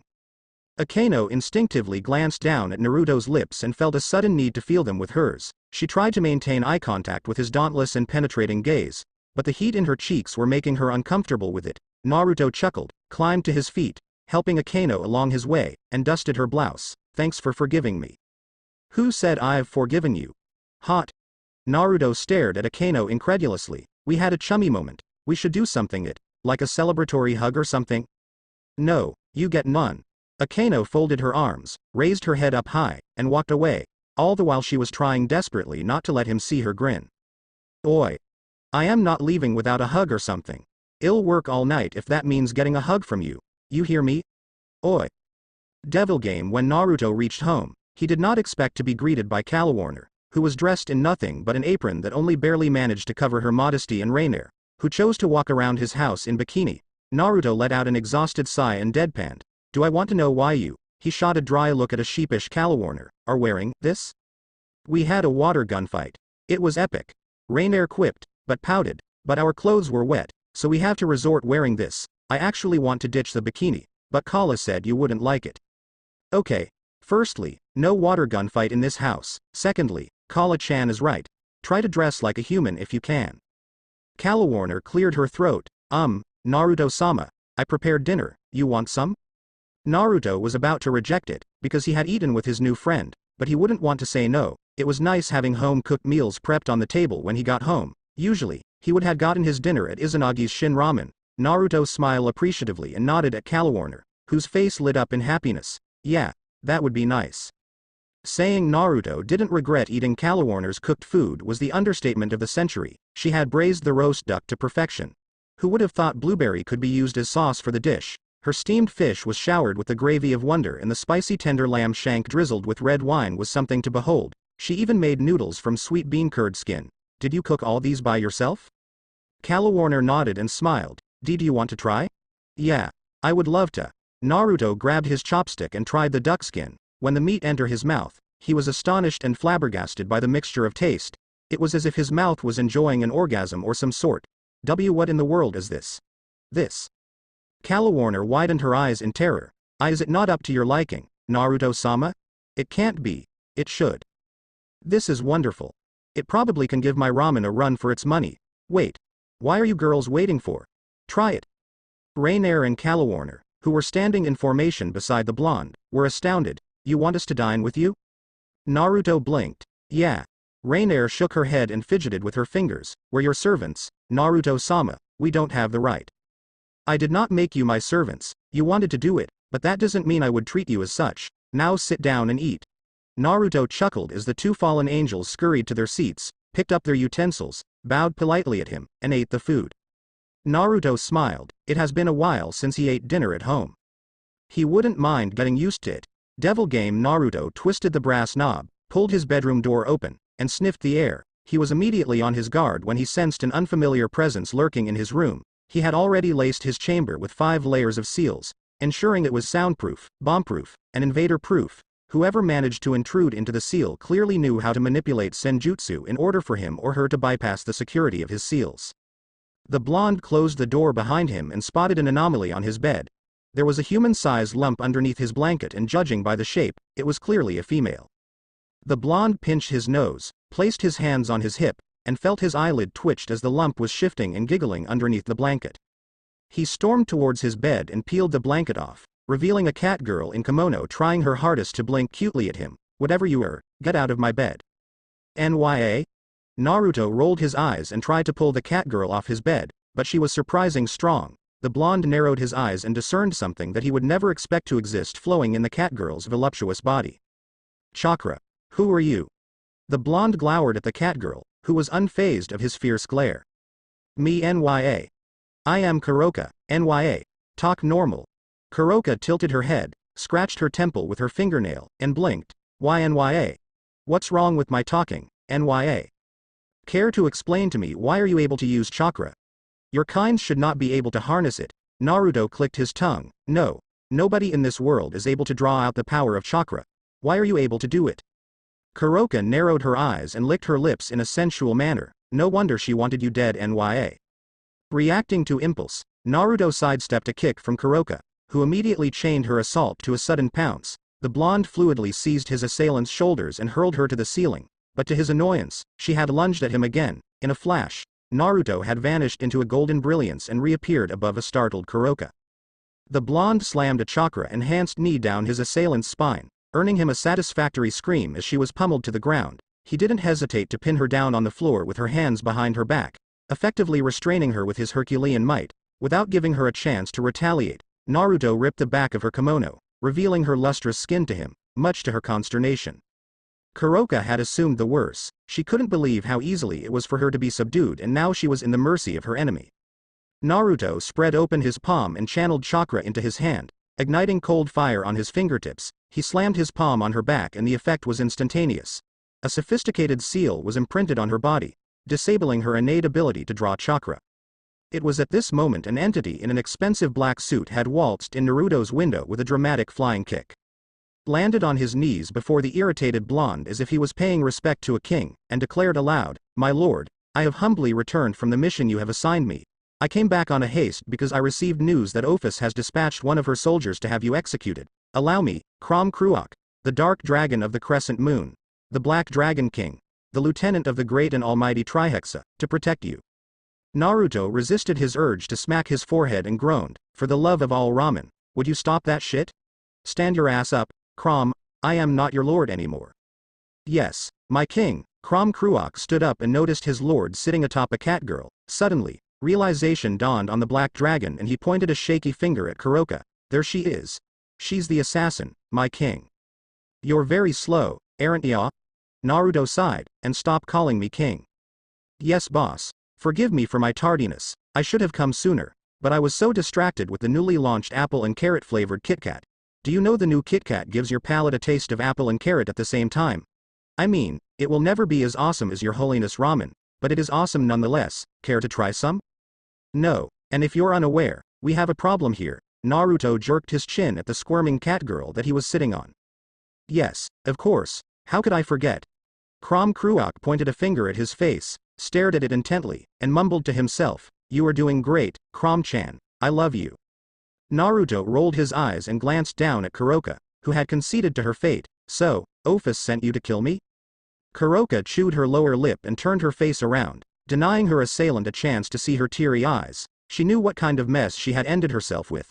Ophis had personally instructed her to flee if the weakened great beast of Apocalypse had managed to gain the upper hand in their fights. She just didn't expect herself to be defeated so easily. "Still playing the quiet game, huh?" Naruto sighed and wiped a sweat off his forehead. "How many times must I say this? I am weakened, but I am not weak. If that brat thinks I will keel over so easily, she got another thing coming." Krom Kruok growled, "Boss, do you want me to personally interrogate this wench?" "Nah, shell talk. Eventually. I've already sealed her chakra away. Without me, this kitty won't be getting her chakra back anytime soon." Naruto's smirk widened to disturbing degree as Kuroka tried to struggle again to no avail. Without her chakra, she was basically a defenseless cat with her claws ripped off. "I personally recommend you to talk before this gentleman over here starts torturing your ass for sport." Krom Kruok cracked his knuckles menacingly and grinned at the perturbed Kuroka. "Yes, kitty. I will never forgive those who try to kill my boss. My boss has showed you his kindness by sparing your life. For now, if I were you, I would take this opportunity to reconsider this nasty predicament you're in and do what's best for yourself to stay alive, because if you don't do as what my boss said, I will show you exactly why I was once an evil dragon king." Kuroka chewed her trembling lip and surveyed the room frantically to cling on something, anything, but there was none. Naruto clicked his tongue and removed himself from the frightened and jittery catgirl's back, startling her. She scrambled to the corner of the room and hugged her knees, her lithe frame was rocking back and forth. Naruto arched a brow and glanced at Krom Kruok, who was studying the girl in piqued curiosity. "What's with her?" The Black Dragon King pondered for a while before he whispered conspiratorially to his boss, "I think it's most likely PTSD, she's suffering withdrawal or something. Did she tell you her name?" "Kuroka, I think." "Ah." Krom Kruok raised a finger, as if a proverbial light bulb had just lit up. "Rumors had it that she had a sister and they were both orphans during the Great War, children of casualties, they say. Her former master found her and her younger sister trapped in a cellar. Apparently, the cellar was once a makeshift torture chamber operated by the devils. They were locked into that hellhole for almost a week before they were rescued." "Former master?" Naruto cocked a brow. "Yes," Krom Kruok nodded. "She murdered him. They said that she was intoxicated with her newfound powers and committed treason at the highest level. Now, she's a wanted fugitive in the underworld." The blonde sighed. "She doesn't seem like the type though." "What type?" "The type who gets drunk in her own powers." "No." Naruto corrected and caught a glimpse of Kuroka's haunted eyes. Those were the kind of eyes that had seen countless horror. The type that betrays her benefactor. Something must have happened that triggered it. Look at her, she's shivering and scared. Does she look like that type of person who would betray someone who saved her life? Crom Cruok shrugged. Who knows? War does shit to people's brains. Naruto raked a hand through his unkempt hair and blew out a tired sigh. I'll figure something out tomorrow. Very well, I'll take my leave. The Black Dragon King nodded, stood at his full height, and folded his arms. By the way, why are you the only one living in this building? Last I checked, the previous owner of the building vacated the place quite a while ago. The blonde shrugged. Yeah, it was haunted, like legit haunted, apparently. Some demons decided that this place would be a nice campsite for them to feed on human souls. I slaughtered all of them and made this place mine. Figured nobody would dare live in here anyway, so I moved in. I like the peace and quiet. That sounds very badass. What are you on about? I am badass. Devil Game Naruto prided himself being an asshole, but he wasn't that kind of guy to let a shivering and terrified girl to sleep in the cold. Even if said girl tried to kill him less than 8 hours ago, he had given up his blanket for her and even urged the scared girl to sleep on her bed, but her withdrawal symptoms were worse than he thought. Robbing her chakra away had really put a toll on her psyche, but it couldn't be helped. He decided to get some cereal and milk for the cat girl, who was currently sleeping in a fetal position with a blanket draped over her body. When he opened his door, he was surprised to see Calawarner and Rainier standing at his doorstep. Their jaws were hanging and their wobbly feet gave in to the pressure. They fell into their knees and glanced fearfully at him. Calawarner swallowed the lump of trepidation in her throat and bit her nail. And Naruto-sama, is it true? Naruto blinked. I am not sure what this means but. The Black Dragon King showed up just now. Rainier hugged her frame with her trembling hands and peered up. He told us you're the beast of apocalypse, Trihexa. Naruto palmed his face and groaned. That idiot. As if on cue, Crom Cruok ducked out his head from the doorway and flashed his boss an oblivious grin. Morning, boss. Did you have a great sleep last night? By the way, I got great news for you. I found out a way to restore your powers. You wanna hear it? Crom Cruok stood in the corner of the room, glaring daggers at an impassive Naruto, who was ignoring him for the past 10 minutes by reading his textbook at his desk. The Black Dragon King knew very well his boss was aware of his presence, but was deliberately pretending he didn't exist, so he relinquished his pent-up fury and exclaimed aloud, "Look at me." Naruto almost jolted in shock. Almost. The blonde pinched his nose, shook his head, and continued reading. Despite knowing Crom Cruok had decided to stand a few inches away from him, if his loud and blatantly frustrated breathing was anything to go by. Boss. I know you know that I am here. Why don't you want to hear what I want to say? Don't you want your powers restored? The blonde shot the Black Dragon a death look and growled. Why did you tell the girls who I really was? Crom Cruok picked his nose with his pinky and shrugged, further aggravating the blonde for his insouciance. I thought you told them all about you. Hey, it's not my fault that you secretly keep 2 rogue fallen angels in your house without telling me. I thought I was your #1 super subordinate, not those skanky bimbos. I am supposed to know everything there is to know about you and your daily life. Where is the love, boss? Naruto rolled his eyes when Crom Cruok shook his shoulders for the dramatic effect and pouted at him. The blonde conceded with a tired sigh. It was nearly impossible for him to be angry at the eccentric Black Dragon King. You are still my #1 super subordinate. Yes. Crom Cruok did a victory fist pump and bellowed. I knew it. Boss. Words will not describe how lucky I am to know that I still hold such valuable place in your heart. I think I might have to go hide in the pantry and cry for 30 minutes, no. An hour. A full hour of youthful tears. The blonde shook his head and tried his best not to slap the senses out of his subordinate's mind. Stop making things gay, Crom. It's not you. Now, tell me the plan. Crom Cruok blinked in confusion. Plan? What plan? That plan that I was thinking about sneaking into the Kit Kat factory and steal a year worth of chocolate wonders? Naruto deadpanned. Crom, just kidding. The Black Dragon King smirked, but his face turned solemn suddenly. But I am totally going to sneak into that Kit Kat factory down the street and. Just tell me what the plan is. Naruto interjected heatedly. Right. Crom Cruok smiled and gave his boss a mock salute. During my trip, I gathered some information about God's 666 seal. Apparently, it is unbreakable and it can only be opened by a key. Rumors had it that only God knows where the key is. Some said he threw it away. Others claimed the key was destroyed when he was killed by you. I am not sure what is true anymore, so I dug deeper. The Black Dragon made a dramatic pause by clearing his throat. My sources have claimed that there is one other entity in this universe who is trapped by the same seal. Well, for his case, he is physically trapped inside the seal, while for your case, it is your powers that are trapped. Still, the architecture and mechanical structure are fundamentally the same. I believe this prisoner will have profound insight about your seal. Naruto arched a brow. Who is this prisoner you speak of? Samael, the Dragon Eater. So, let me take a wild guess here. You are going to propose that we go and find Samael. How are we going to do that when nobody knows where he is?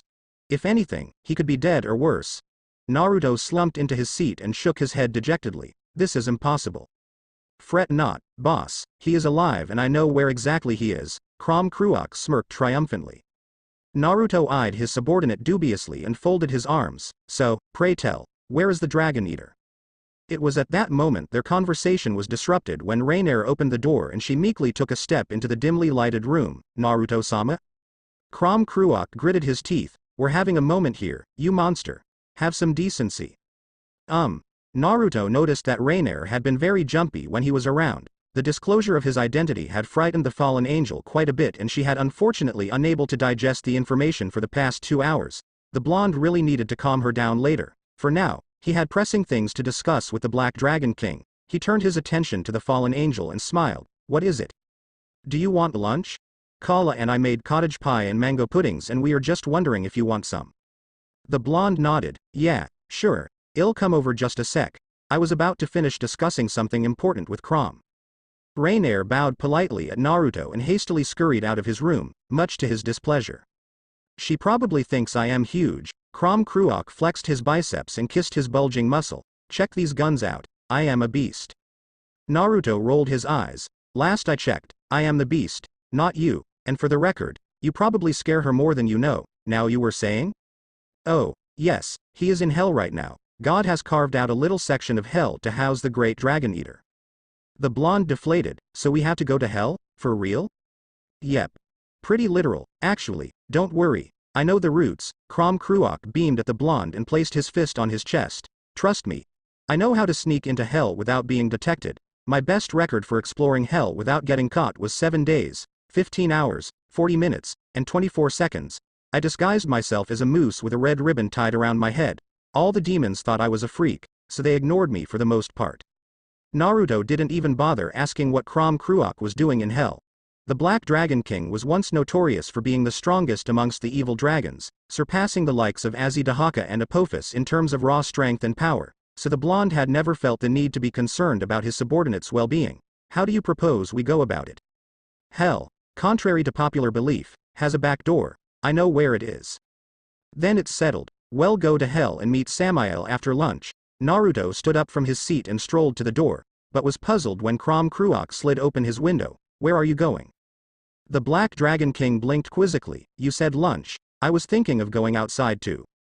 You're eating lunch with us. Crom Cruok sniffed loudly and wiped a tear from his eye.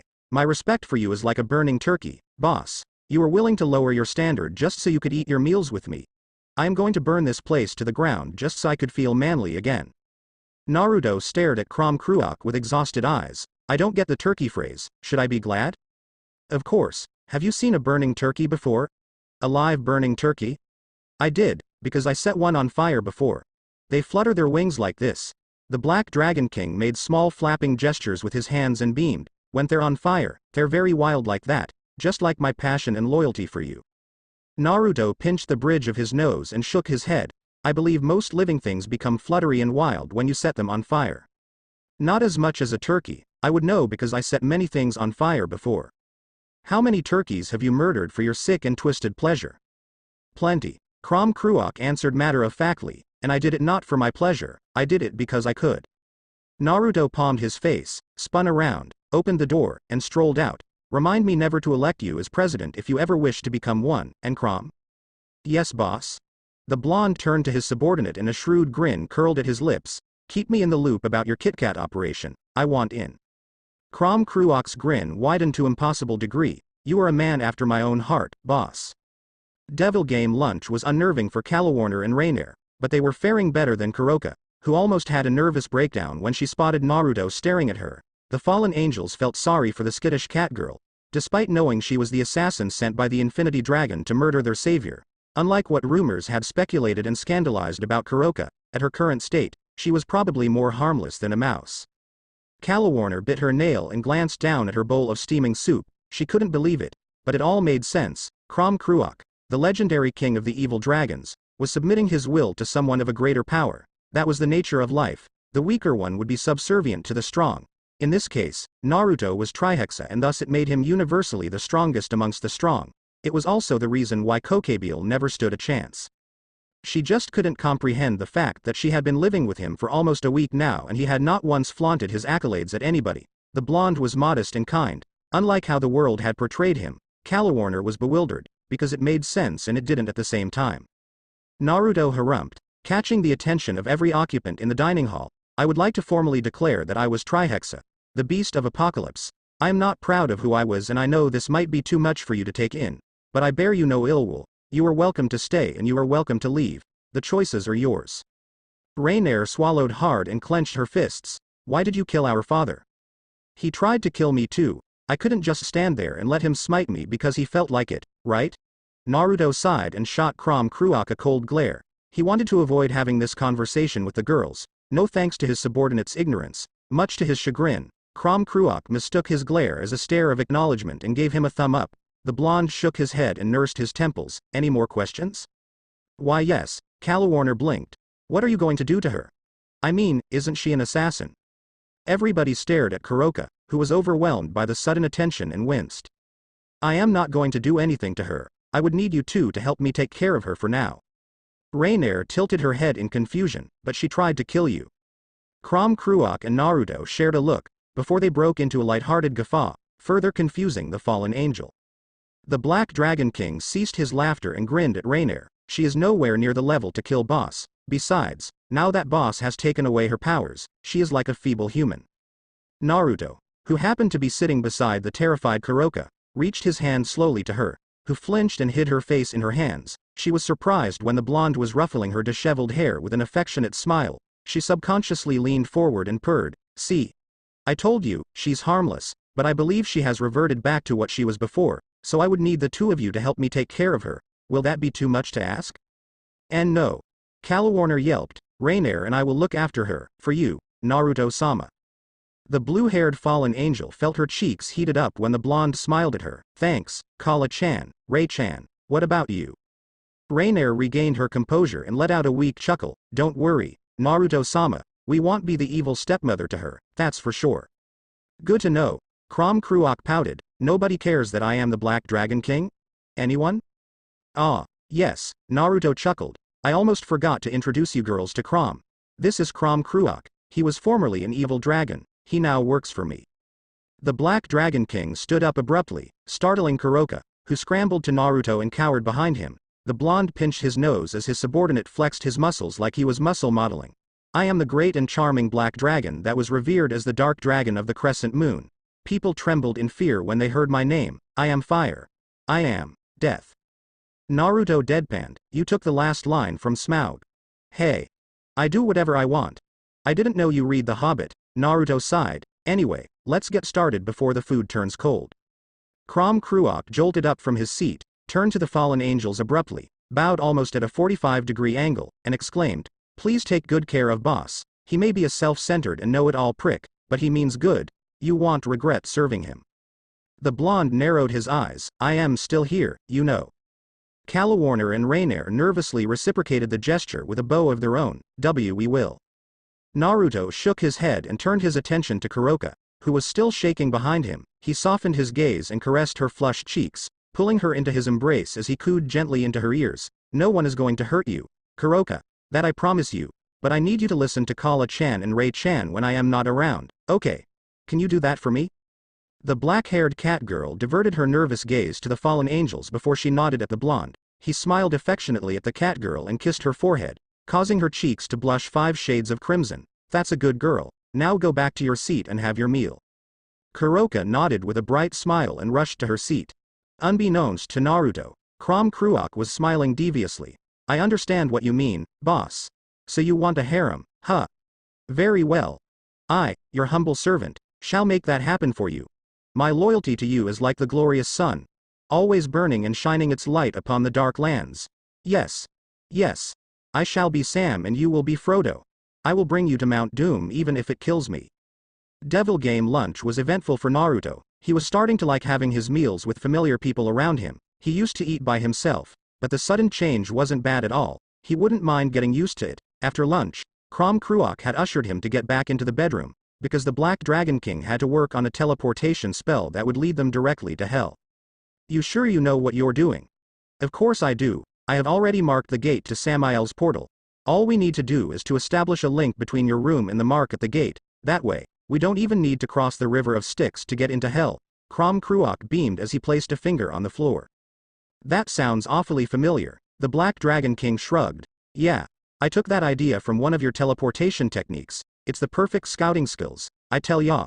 Oh, here we go. Found it. Ready or not? Wait. I need to pack myself some instant ramen too. Too late. A bright light enveloped the room, startling the blonde. When the blinding brilliance dimmed down, they were already gone. Devil Game Naruto had expected a menacing, gothic gate to situate before him, but he was surprised to see an ordinary oaken door in the middle of a forest. He gave Crom Cruok a dubious look, stroked his chin, and pointed a finger at the door. You sure this is it? Yeah, pretty much. My sources have confirmed that this door leads to where Samael is. I came here personally to inspect the seals on the door. They bear a striking resemblance to the one on you. Crom Cruok grinned. And if I am correct, the seal will die off once it serves its purpose. The seal is very much intact on this door, so that means Samael is still alive. The blonde chuckled. I can never expect less from you, Crom. Anything for you, boss. Naruto nodded with a grateful smile and faced the oaken door. He knew the technicality of the seals. It was sentient, which meant that the seals recognized its prisoner. Thus a breach of security was impossible. Any attempts to break the seal would be futile, simply because the seals simply could not be broken by brute force. Thus it was very much indestructible. However, it had a loophole. The blonde pushed the door gently and it led them to an empty auditorium that had a plethora of empty seats that stretched all the way to its back. Crom Cruok, who was standing behind Naruto, studied the foreign environment and sniffed the air. There's someone in here. I can't properly pinpoint where he is, but he is here, somewhere. Keep your guards up, Crom. He knows we're here. Naruto narrowed his eyes. Understood, boss. Quack quack. Naruto and Crom Cruok turned around sharply, but there was no one. What was that? Quack quack quack. The blonde swallowed hard. All right, wherever you are. That's not funny. Quack quack quack quack quack quack quack. Stop trying to be Donald, Samael. The Black Dragon King roared. I know you're not a duck, because real ducks don't quack like you do, you imposter. Suddenly, a man in a duck costume materialized right before their faces, startling them in the process. They backpedaled and almost tumbled to the ground in a clumsy fashion. Naruto pointed a shaky finger at the duck man and blinked. Show yourself. Pop quiz. Would you like to be killed by a man-sized duck or a duck-sized man? Crom Cruok and Naruto blinked, pondered seriously at the question, shared a knowing look at each other, and retorted in unison, man-sized duck, duh. People would laugh at us if they know we got our ass handed over to a duck-sized man. Okay. The duck man gave Naruto and Crom Cruok a thumb up before he removed the duck helmet, revealing a very handsome bearded man with short trimmed silver hair. Hi. My name is Samael, but you can call me Loco Ducky. Naruto and Samael stared at the legendary abomination of all creations incredulously. They expected something more. Hell, they were ready to fight a two-headed dragon if they had to, but this was not what they had in mind. This dashing-looking entity looked exactly like a typical movie star, except he donned an absurd duck costume. Naruto and Crom Cruok just couldn't find the will to take the fearsome dragon eater seriously. It was the Black Dragon King who decided to ask the obvious. Are you sure you're the Samael? The dragon eater who despises all dragons. The one who defied God's will. The one who gave us dragons a very bad name. Samael gave himself an appraising look, did a sturgeon face of approval, and smiled cheerily at Crom Cruok. Well, the last time I checked, I am Samael the Dragon Eater. I wouldn't know who else would call themselves Samael here though. I mean, what's the odds of someone living here with me without me knowing? And if you're wondering why the costume, well, imagine if you're trapped in a prison for more than 5 millennium having nothing else better to do except thinking weird shit up just to keep yourself entertained. Would you be sane if you were me? Naruto and Crom Cruok shook their head dumbly. Thought so. Samael snapped his fingers and the spacious auditorium vanished, as if the sunlight had just blinked out on them. Suddenly, Naruto and Crom Cruok found themselves in an empty posh restaurant that was situated at the highest level of a skyscraper. Samael, who was still dressed in his duck costume, swirled his glass of red wine and smiled at his visitors. You two have been staring at me for quite a while. Nothing, Naruto chuckled. A lunatic in a duck costume drinking wine just looked so out of place, I just thought you would be. I would be more like Barney the dinosaur. The blonde blinked, yeah, no, Samael did a poor imitation of Barney by waving both of his hands and feigning an accent. I love you, you love me, we are one big fam. Okay, I get it, don't sing that song, ever, why not? Yeah. Crom Cruok cocked a quizzical brow at his boss. Why not? What's wrong with Barney? I like him too. Naruto heaved out a peeving sigh and tried his hardest not to scream out loud at his oblivious subordinate. He calmed his frustration down and attempted to smile at Samael. We thought you would be more scary looking. They did say you eat dragons for breakfast. Pissed. Samael waved his hand. That's old school, man. Loco Ducky is the next big thing. Besides, I could say the same thing about you too. Great beast of apocalypse. Unlike me, you eat gods for breakfast, lunch, dinner, and supper. Now that's like 20 times more scary than me. That's all in the past now. I would prefer if you call me Naruto. Samael nodded. Then I, too, would prefer if you call me Sammy. I don't like formality. I want in too. Crom Cruok announced aloud. I am Crom Cruok, but you can call me Crommy. Samael beamed. Yeah? Sammy and Crommy. Sounds like we can be homies. Naruto palmed his face and groaned. I did not expect this. I believe you. Samael pointed a finger at Naruto. Are here to ask me for a favor, right? Probably something along the line of Daddy's seal. You want me to help you break the same seal that Dad put on me, right? Well, tough luck, but I can't even break my own seal. If I could, I would be out by now. Crom Cruok frowned. But you didn't even examine boss seals, Sammy. How could you just give up without trying? Samael sighed. You don't understand, Crommy. I have studied my father's seal for the past millennium. It is unbreakable. The seals serve as a warden to its prisoner. I believe you, Naruto, know about this, don't you? The seal knows who or what its prisoner is. Others can intrude, but they can't get me out. There is also no off switch for this seal. You have to decipher and break the seals all by yourself. Do you understand how complex these seals are, Crommy? Naruto's eyelid twitched as he couldn't fathom how Crom Cruok could address Samael with such familiarity. Yes, Samael wanted to be called Sammy, but it was just plain weird to call him that without knowing him well. It's like giving a stranger nicknames without being acquainted with him. Naruto shook his head. And he thought he was weird. Regardless, the key lies in deciphering the seals. Do you have a formula for it or something? It's redundant. Everything is hopeless. Don't you get it? We're doomed. And I will be trapped in here, alone and sad, forever, and, arg. Samael broke into a wailing frenzy. Much to Naruto and Crom Cruok's annoyance, they leaned back into their seats and were mumbling to themselves, unaware that Samael was leaning towards them.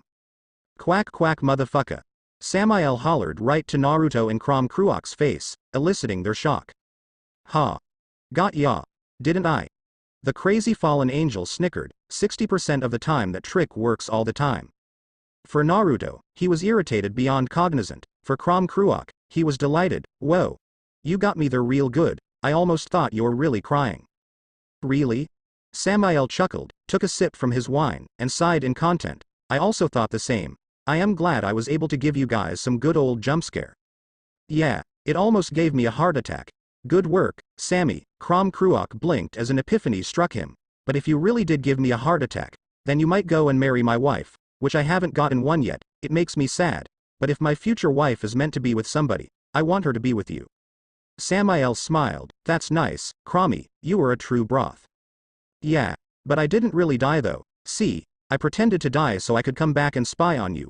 I stalked your house for 3 months straight outside your porch without you knowing.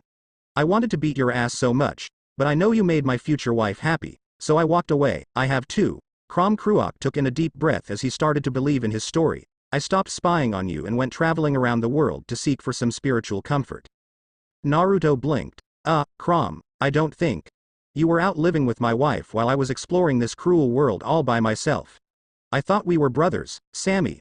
I thought we were brothers. Alright. Time up. Naruto turned to face an irate Crom Cruok and scowled. No one is getting under your wife's pants, Crom. I am gonna need you to take your fantasy for a long walk right now.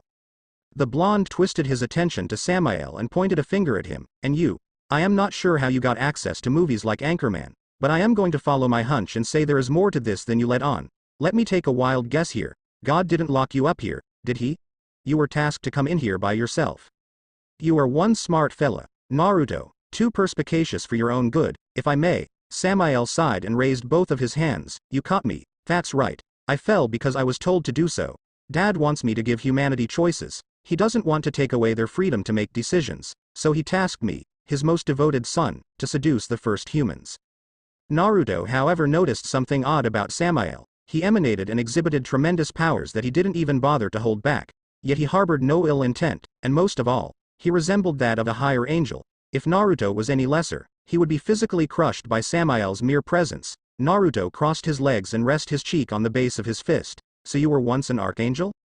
Samael nodded with a Cheshire grin tugged at his lips. Bingo. Younger than Big Bro Mike, but older than cheeky little Lucy. Dad loved them best, but he knows they can't do what I do. Mikey loves the attention and always want to make people believe he's the supreme leader or something. Lucy has a knack of asking too much questions, so when he started a rebellion, Dad wasn't very surprised about it. He knew I am the only one who can be trusted, so he asked me to do him this favor. Actually, he asked me for many favors, now that I think about it. The blonde arched his brow as the Dragon Eater mused aloud. Yeah, I remembered. I was the one who made the Michael's sword. God asked me to enchant the sword with my blood as a gift for Mikey. Crom Cruok stroked his chin. Why you? Because I am the poison of God. Samael puffed out his chest and flashed his visitors a conceited grin. They don't call me the Dragon Eater for nothing. My blood contains a toxin that can kill you within a fraction of a second upon physical contact. That is the reason why I could easily slaughter dragons if I want. But that's a story for some other day. Let's get down to business. Although I can't break through this seal that holds me prisoner, I know how it works. Naruto blinked. You want to help me? I thought you said you couldn't do it. Nah. I said I didn't know how to break mine. But I didn't say I don't know how to break yours. It is true that both of our seals are fundamentally the same, but their functions are different. Besides, you said it yourself. I came in here myself. God didn't take away my archangel mojo. I still have all of it, which means I can do much more than you can imagine. You would be surprised just how powerful I am. How do we know you're being sincere? Crom Cruok was skeptical. For all we know, you could be on God's side and are trying to mess up boss seals. Pissed. The Dragon Eater waved his hand dismissively. I am on no one's side, not Mikey's, not Lucy's. I am not even on Dad's side. I told myself that whoever becomes my first visitor shall have my eternal loyalty. I don't care who. Really, it could even be Barney the dinosaur. I just didn't imagine you, the beast of apocalypse, to be the one. Besides, I really have nothing to do here. It would be nice to have something to do for a change.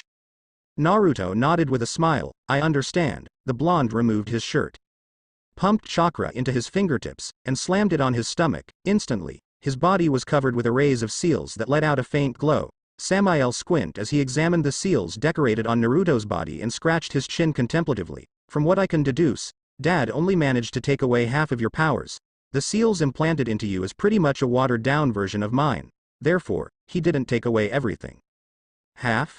Naruto arched a brow. That's impossible. On my best day, I can only pump out at most 30% of my powers.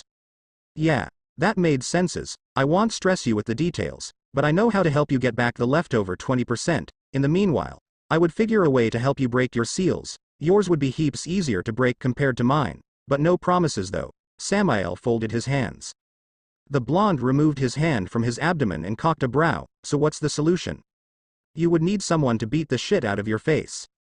Naruto felt his fingers twitched. You're joking, right? No, I am dead serious. You need to forcefully break the dam that is holding your tide back. That's the only way. I will tell you eventually why that is so. But for now, get someone to beat the shit out of you. Samael sighed as he realized the blonde was unconvinced. To break it down into layman terms, you would need someone to push you to your absolute limit. I know it sounds strange, but that's the only way. I understand. I'll work on that. Naruto spun around and beckoned Crom Cruok to follow. Hey, Sammy, the blonde called out. Samael turned to the blonde and quirked a brow. Yeah? I'll come back some other day to visit you, and I'll bring some ramen with me. You should try some, it's really good. It had been a long time since Samael could muster a genuine smile. He had almost forgotten how it felt to be hopeful for once. Yeah, that would be nice. Devil game. When Naruto and Crom Cruok stepped out of the oaken door, they found themselves back into the humid forest. All those talking really made me want to pee. Is there a toilet here or something? Naruto shifted uncomfortably. Crom Cruok surveyed his vicinity frantically. searching for a nearby loo, but there was none. Damn it. This place is too isolated. I think you might need to do it at the bush over there, boss. Okay. Stop right there. Naruto and Crom Cruok froze. They slowly turned around and was stunned by the appearance of a very beautiful raven-haired woman, dressed in a very revealing bronze armor that outlined her ample bosom and voluptuous figure. She had unparalleled pulchritudinous features and a captivating pair of crimson eyes. Her oversized ebony black cape was fluttering behind her as she stood under the bright sky, glaring viciously at them. This territory belongs to the Seatree clan. No one is allowed to set foot here, not even if they have a warrant. Who are you? Speak or I will vanquish thy. The woman struck a pose and winked at the blonde. For I am Seraphol Leviathan, quaver before me. No. Naruto deadpanned. Seraphol blinked in confusion. Why not? Because I don't really care who you are and I really need to go to the toilet. The Satan puffed her cheeks in fuming rage. Unable to tolerate being dismissed so nonchalantly by the blonde, she regained her composure, crossed her arms, and smirked deviously. I see now. You must have realized that I am one of the 4 great Satan. So you want to pee yourself out of fear. It's okay. I understand how fearful you are. I would be scared if I were you. So does that mean I can go take a leak over there? What? No.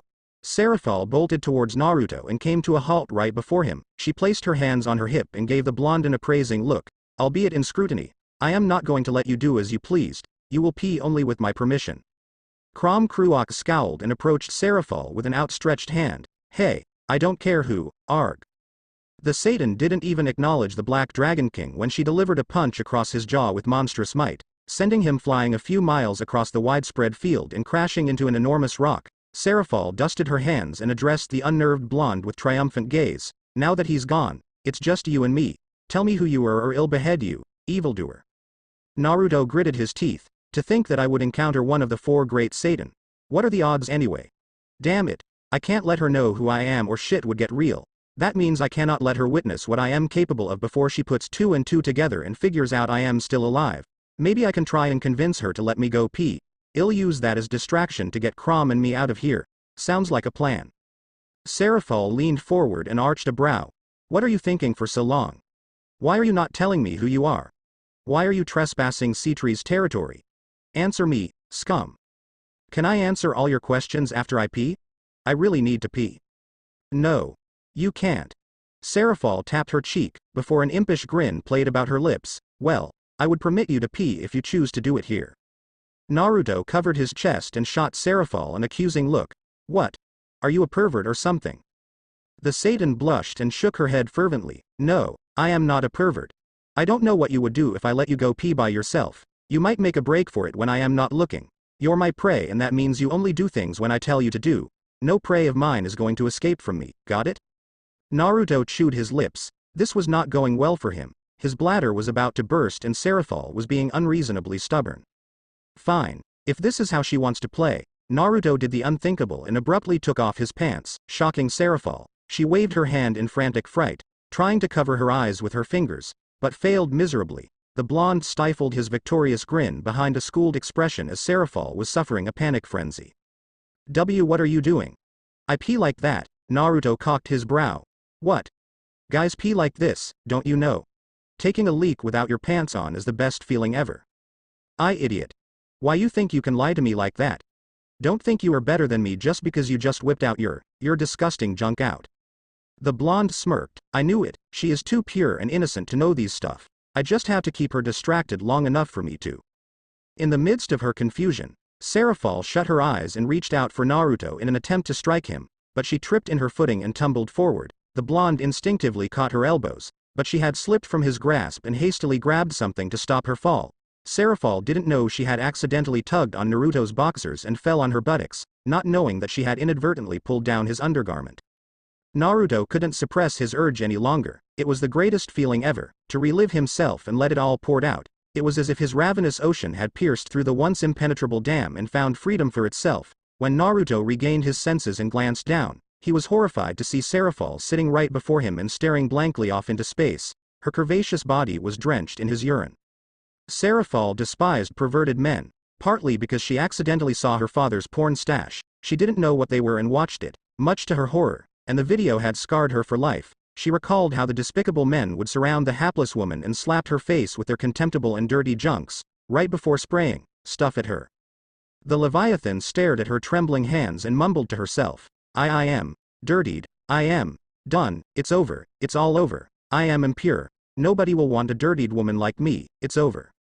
Naruto swallowed hard, realizing that Seraphol was on the verge of losing her sanity. He knew he couldn't just leave her here, not after what he had just did, but she was one of the four great Satan for a reason. She was more than capable of taking care of herself. The blonde hastily pulled his pants up, rummaged a handkerchief from his pants pockets, crouched down to meet her dazed gaze, and wiped the urine off her face. I am sorry things turned out like this, but I really have to go, I am really sorry. He warily ran to where Crom Cruach was and fled the scene, leaving a distraught Seraphol to sob in the middle of the godforsaken forest all by herself. Devil game after Naruto had told Crom Cruach what had transpired between him and the Satan. The Black Dragon King had been laughing for the past half an hour, much to his chagrin. It's not that funny.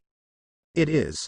Crom Cruach choked in his guffaw. You peed on one of the four great Satan, Seraphol the Leviathan. Do you even know what that means? Naruto's face was heated up and he crossed his arms. What? You just champagne showered the Frost Queen of the underworld. Oh, that's golden. Ops, that's a bad pun. But I am sure you caught my drift. Crom Cruach cupped his mouth and stared wide eyes at Naruto. Oh wait. Seraphol already caught your drift. The blonde grumbled incoherent curses under his breath as his subordinate continued to mock him with his high-pitched laughter. If you have time laughing, why don't you figure a way to help me get my training done, huh? Crom Cruach wiped the tears off his eyes and let out a blissful sigh. Ah. Already on that, boss. I contacted 2 of my old buds to help us out. They should be here any minute now. Naruto surveyed the barren wasteland and squared his shoulders. Crom Cruach had deliberately brought him to somewhere in Central Australia via his teleportation spell and told him that the desert terrain would be the perfect training ground for him. The blonde sat atop a boulder and fanned himself with his hand. Are they here yet? Suddenly, their surrounding was enveloped by a pair of massive shadows. Naruto and Crom Cruach glanced up. As if on cue, 2 dragons of titanic proportion had descended right before them. The impact of their fall thundered across the continent, brewing up dust clouds in the process. Naruto whistled in appreciation when the smoke was dispersed. There stood 2 colossal dragons with intimidating features. The dragon with majestic purple scales that stood proudly on his 2 legs resembled a gallant warrior. If the armors adorned on its shoulders were anything to go by, the other one had a pair of condescending eyes as it surveyed its environment with blatant disgust, and it carried itself with an air of nobility. Its azure scales, however, sparkled like diamond under the bright sunlight. Crom Cruach smiled cheerfully and waved at the 2 dragons. Hey. It has been a while, glad you 2 showed up. The Black Dragon King turned to Naruto and bowed politely. Boss, may I introduce you to Tannen, the Blaze Meteor Dragon. He was once a commander of the Imperial Dragons. This is Tiamat, the Chaos Karma Dragon. She is otherwise known as the Great Dragon Empress Dowager and has been the sole sovereign amongst the dragons for quite a while. Tannen nodded at the blonde as a sign of respect for him. I've heard many great things about you from Brother Cruach. Son, it is an honor to train you. Naruto gave the Blaze Meteor Dragon a 2-finger salute and grinned. It's a pleasure to have you as my trainer, Tannen.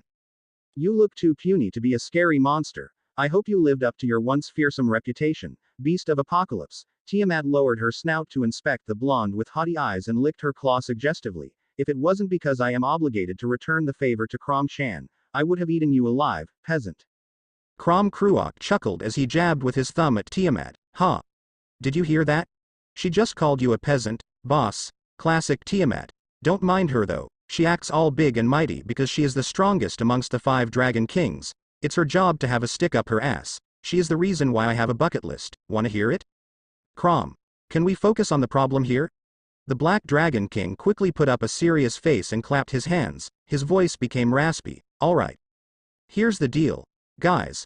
My boss over here needs to be trained thoroughly. In order for him to break his limit, we will engage him in an all-out battle. We will not stop until he collapses. I will put up a barrier around us so that nobody can interfere or leave. Rest assured, boss, that Tannen and Tiamat are more than capable of beating your ass. Naruto, however, was perturbed when he noticed Tiamat had been staring at him intently. It wasn't the ferocity of her gaze that disturbed her, but the lascivious glint in her eyes that made his skin crawl. The blonde coughed into his hand and exclaimed, So, when do we start? Tannen crossed his arms. Now, Lady Tiamat and I both owe Brother Cruach a favor. If he wants us to bring you back to shape, then back to shape you shall be. How are you going to do that? Naruto swallowed hard and took a step back.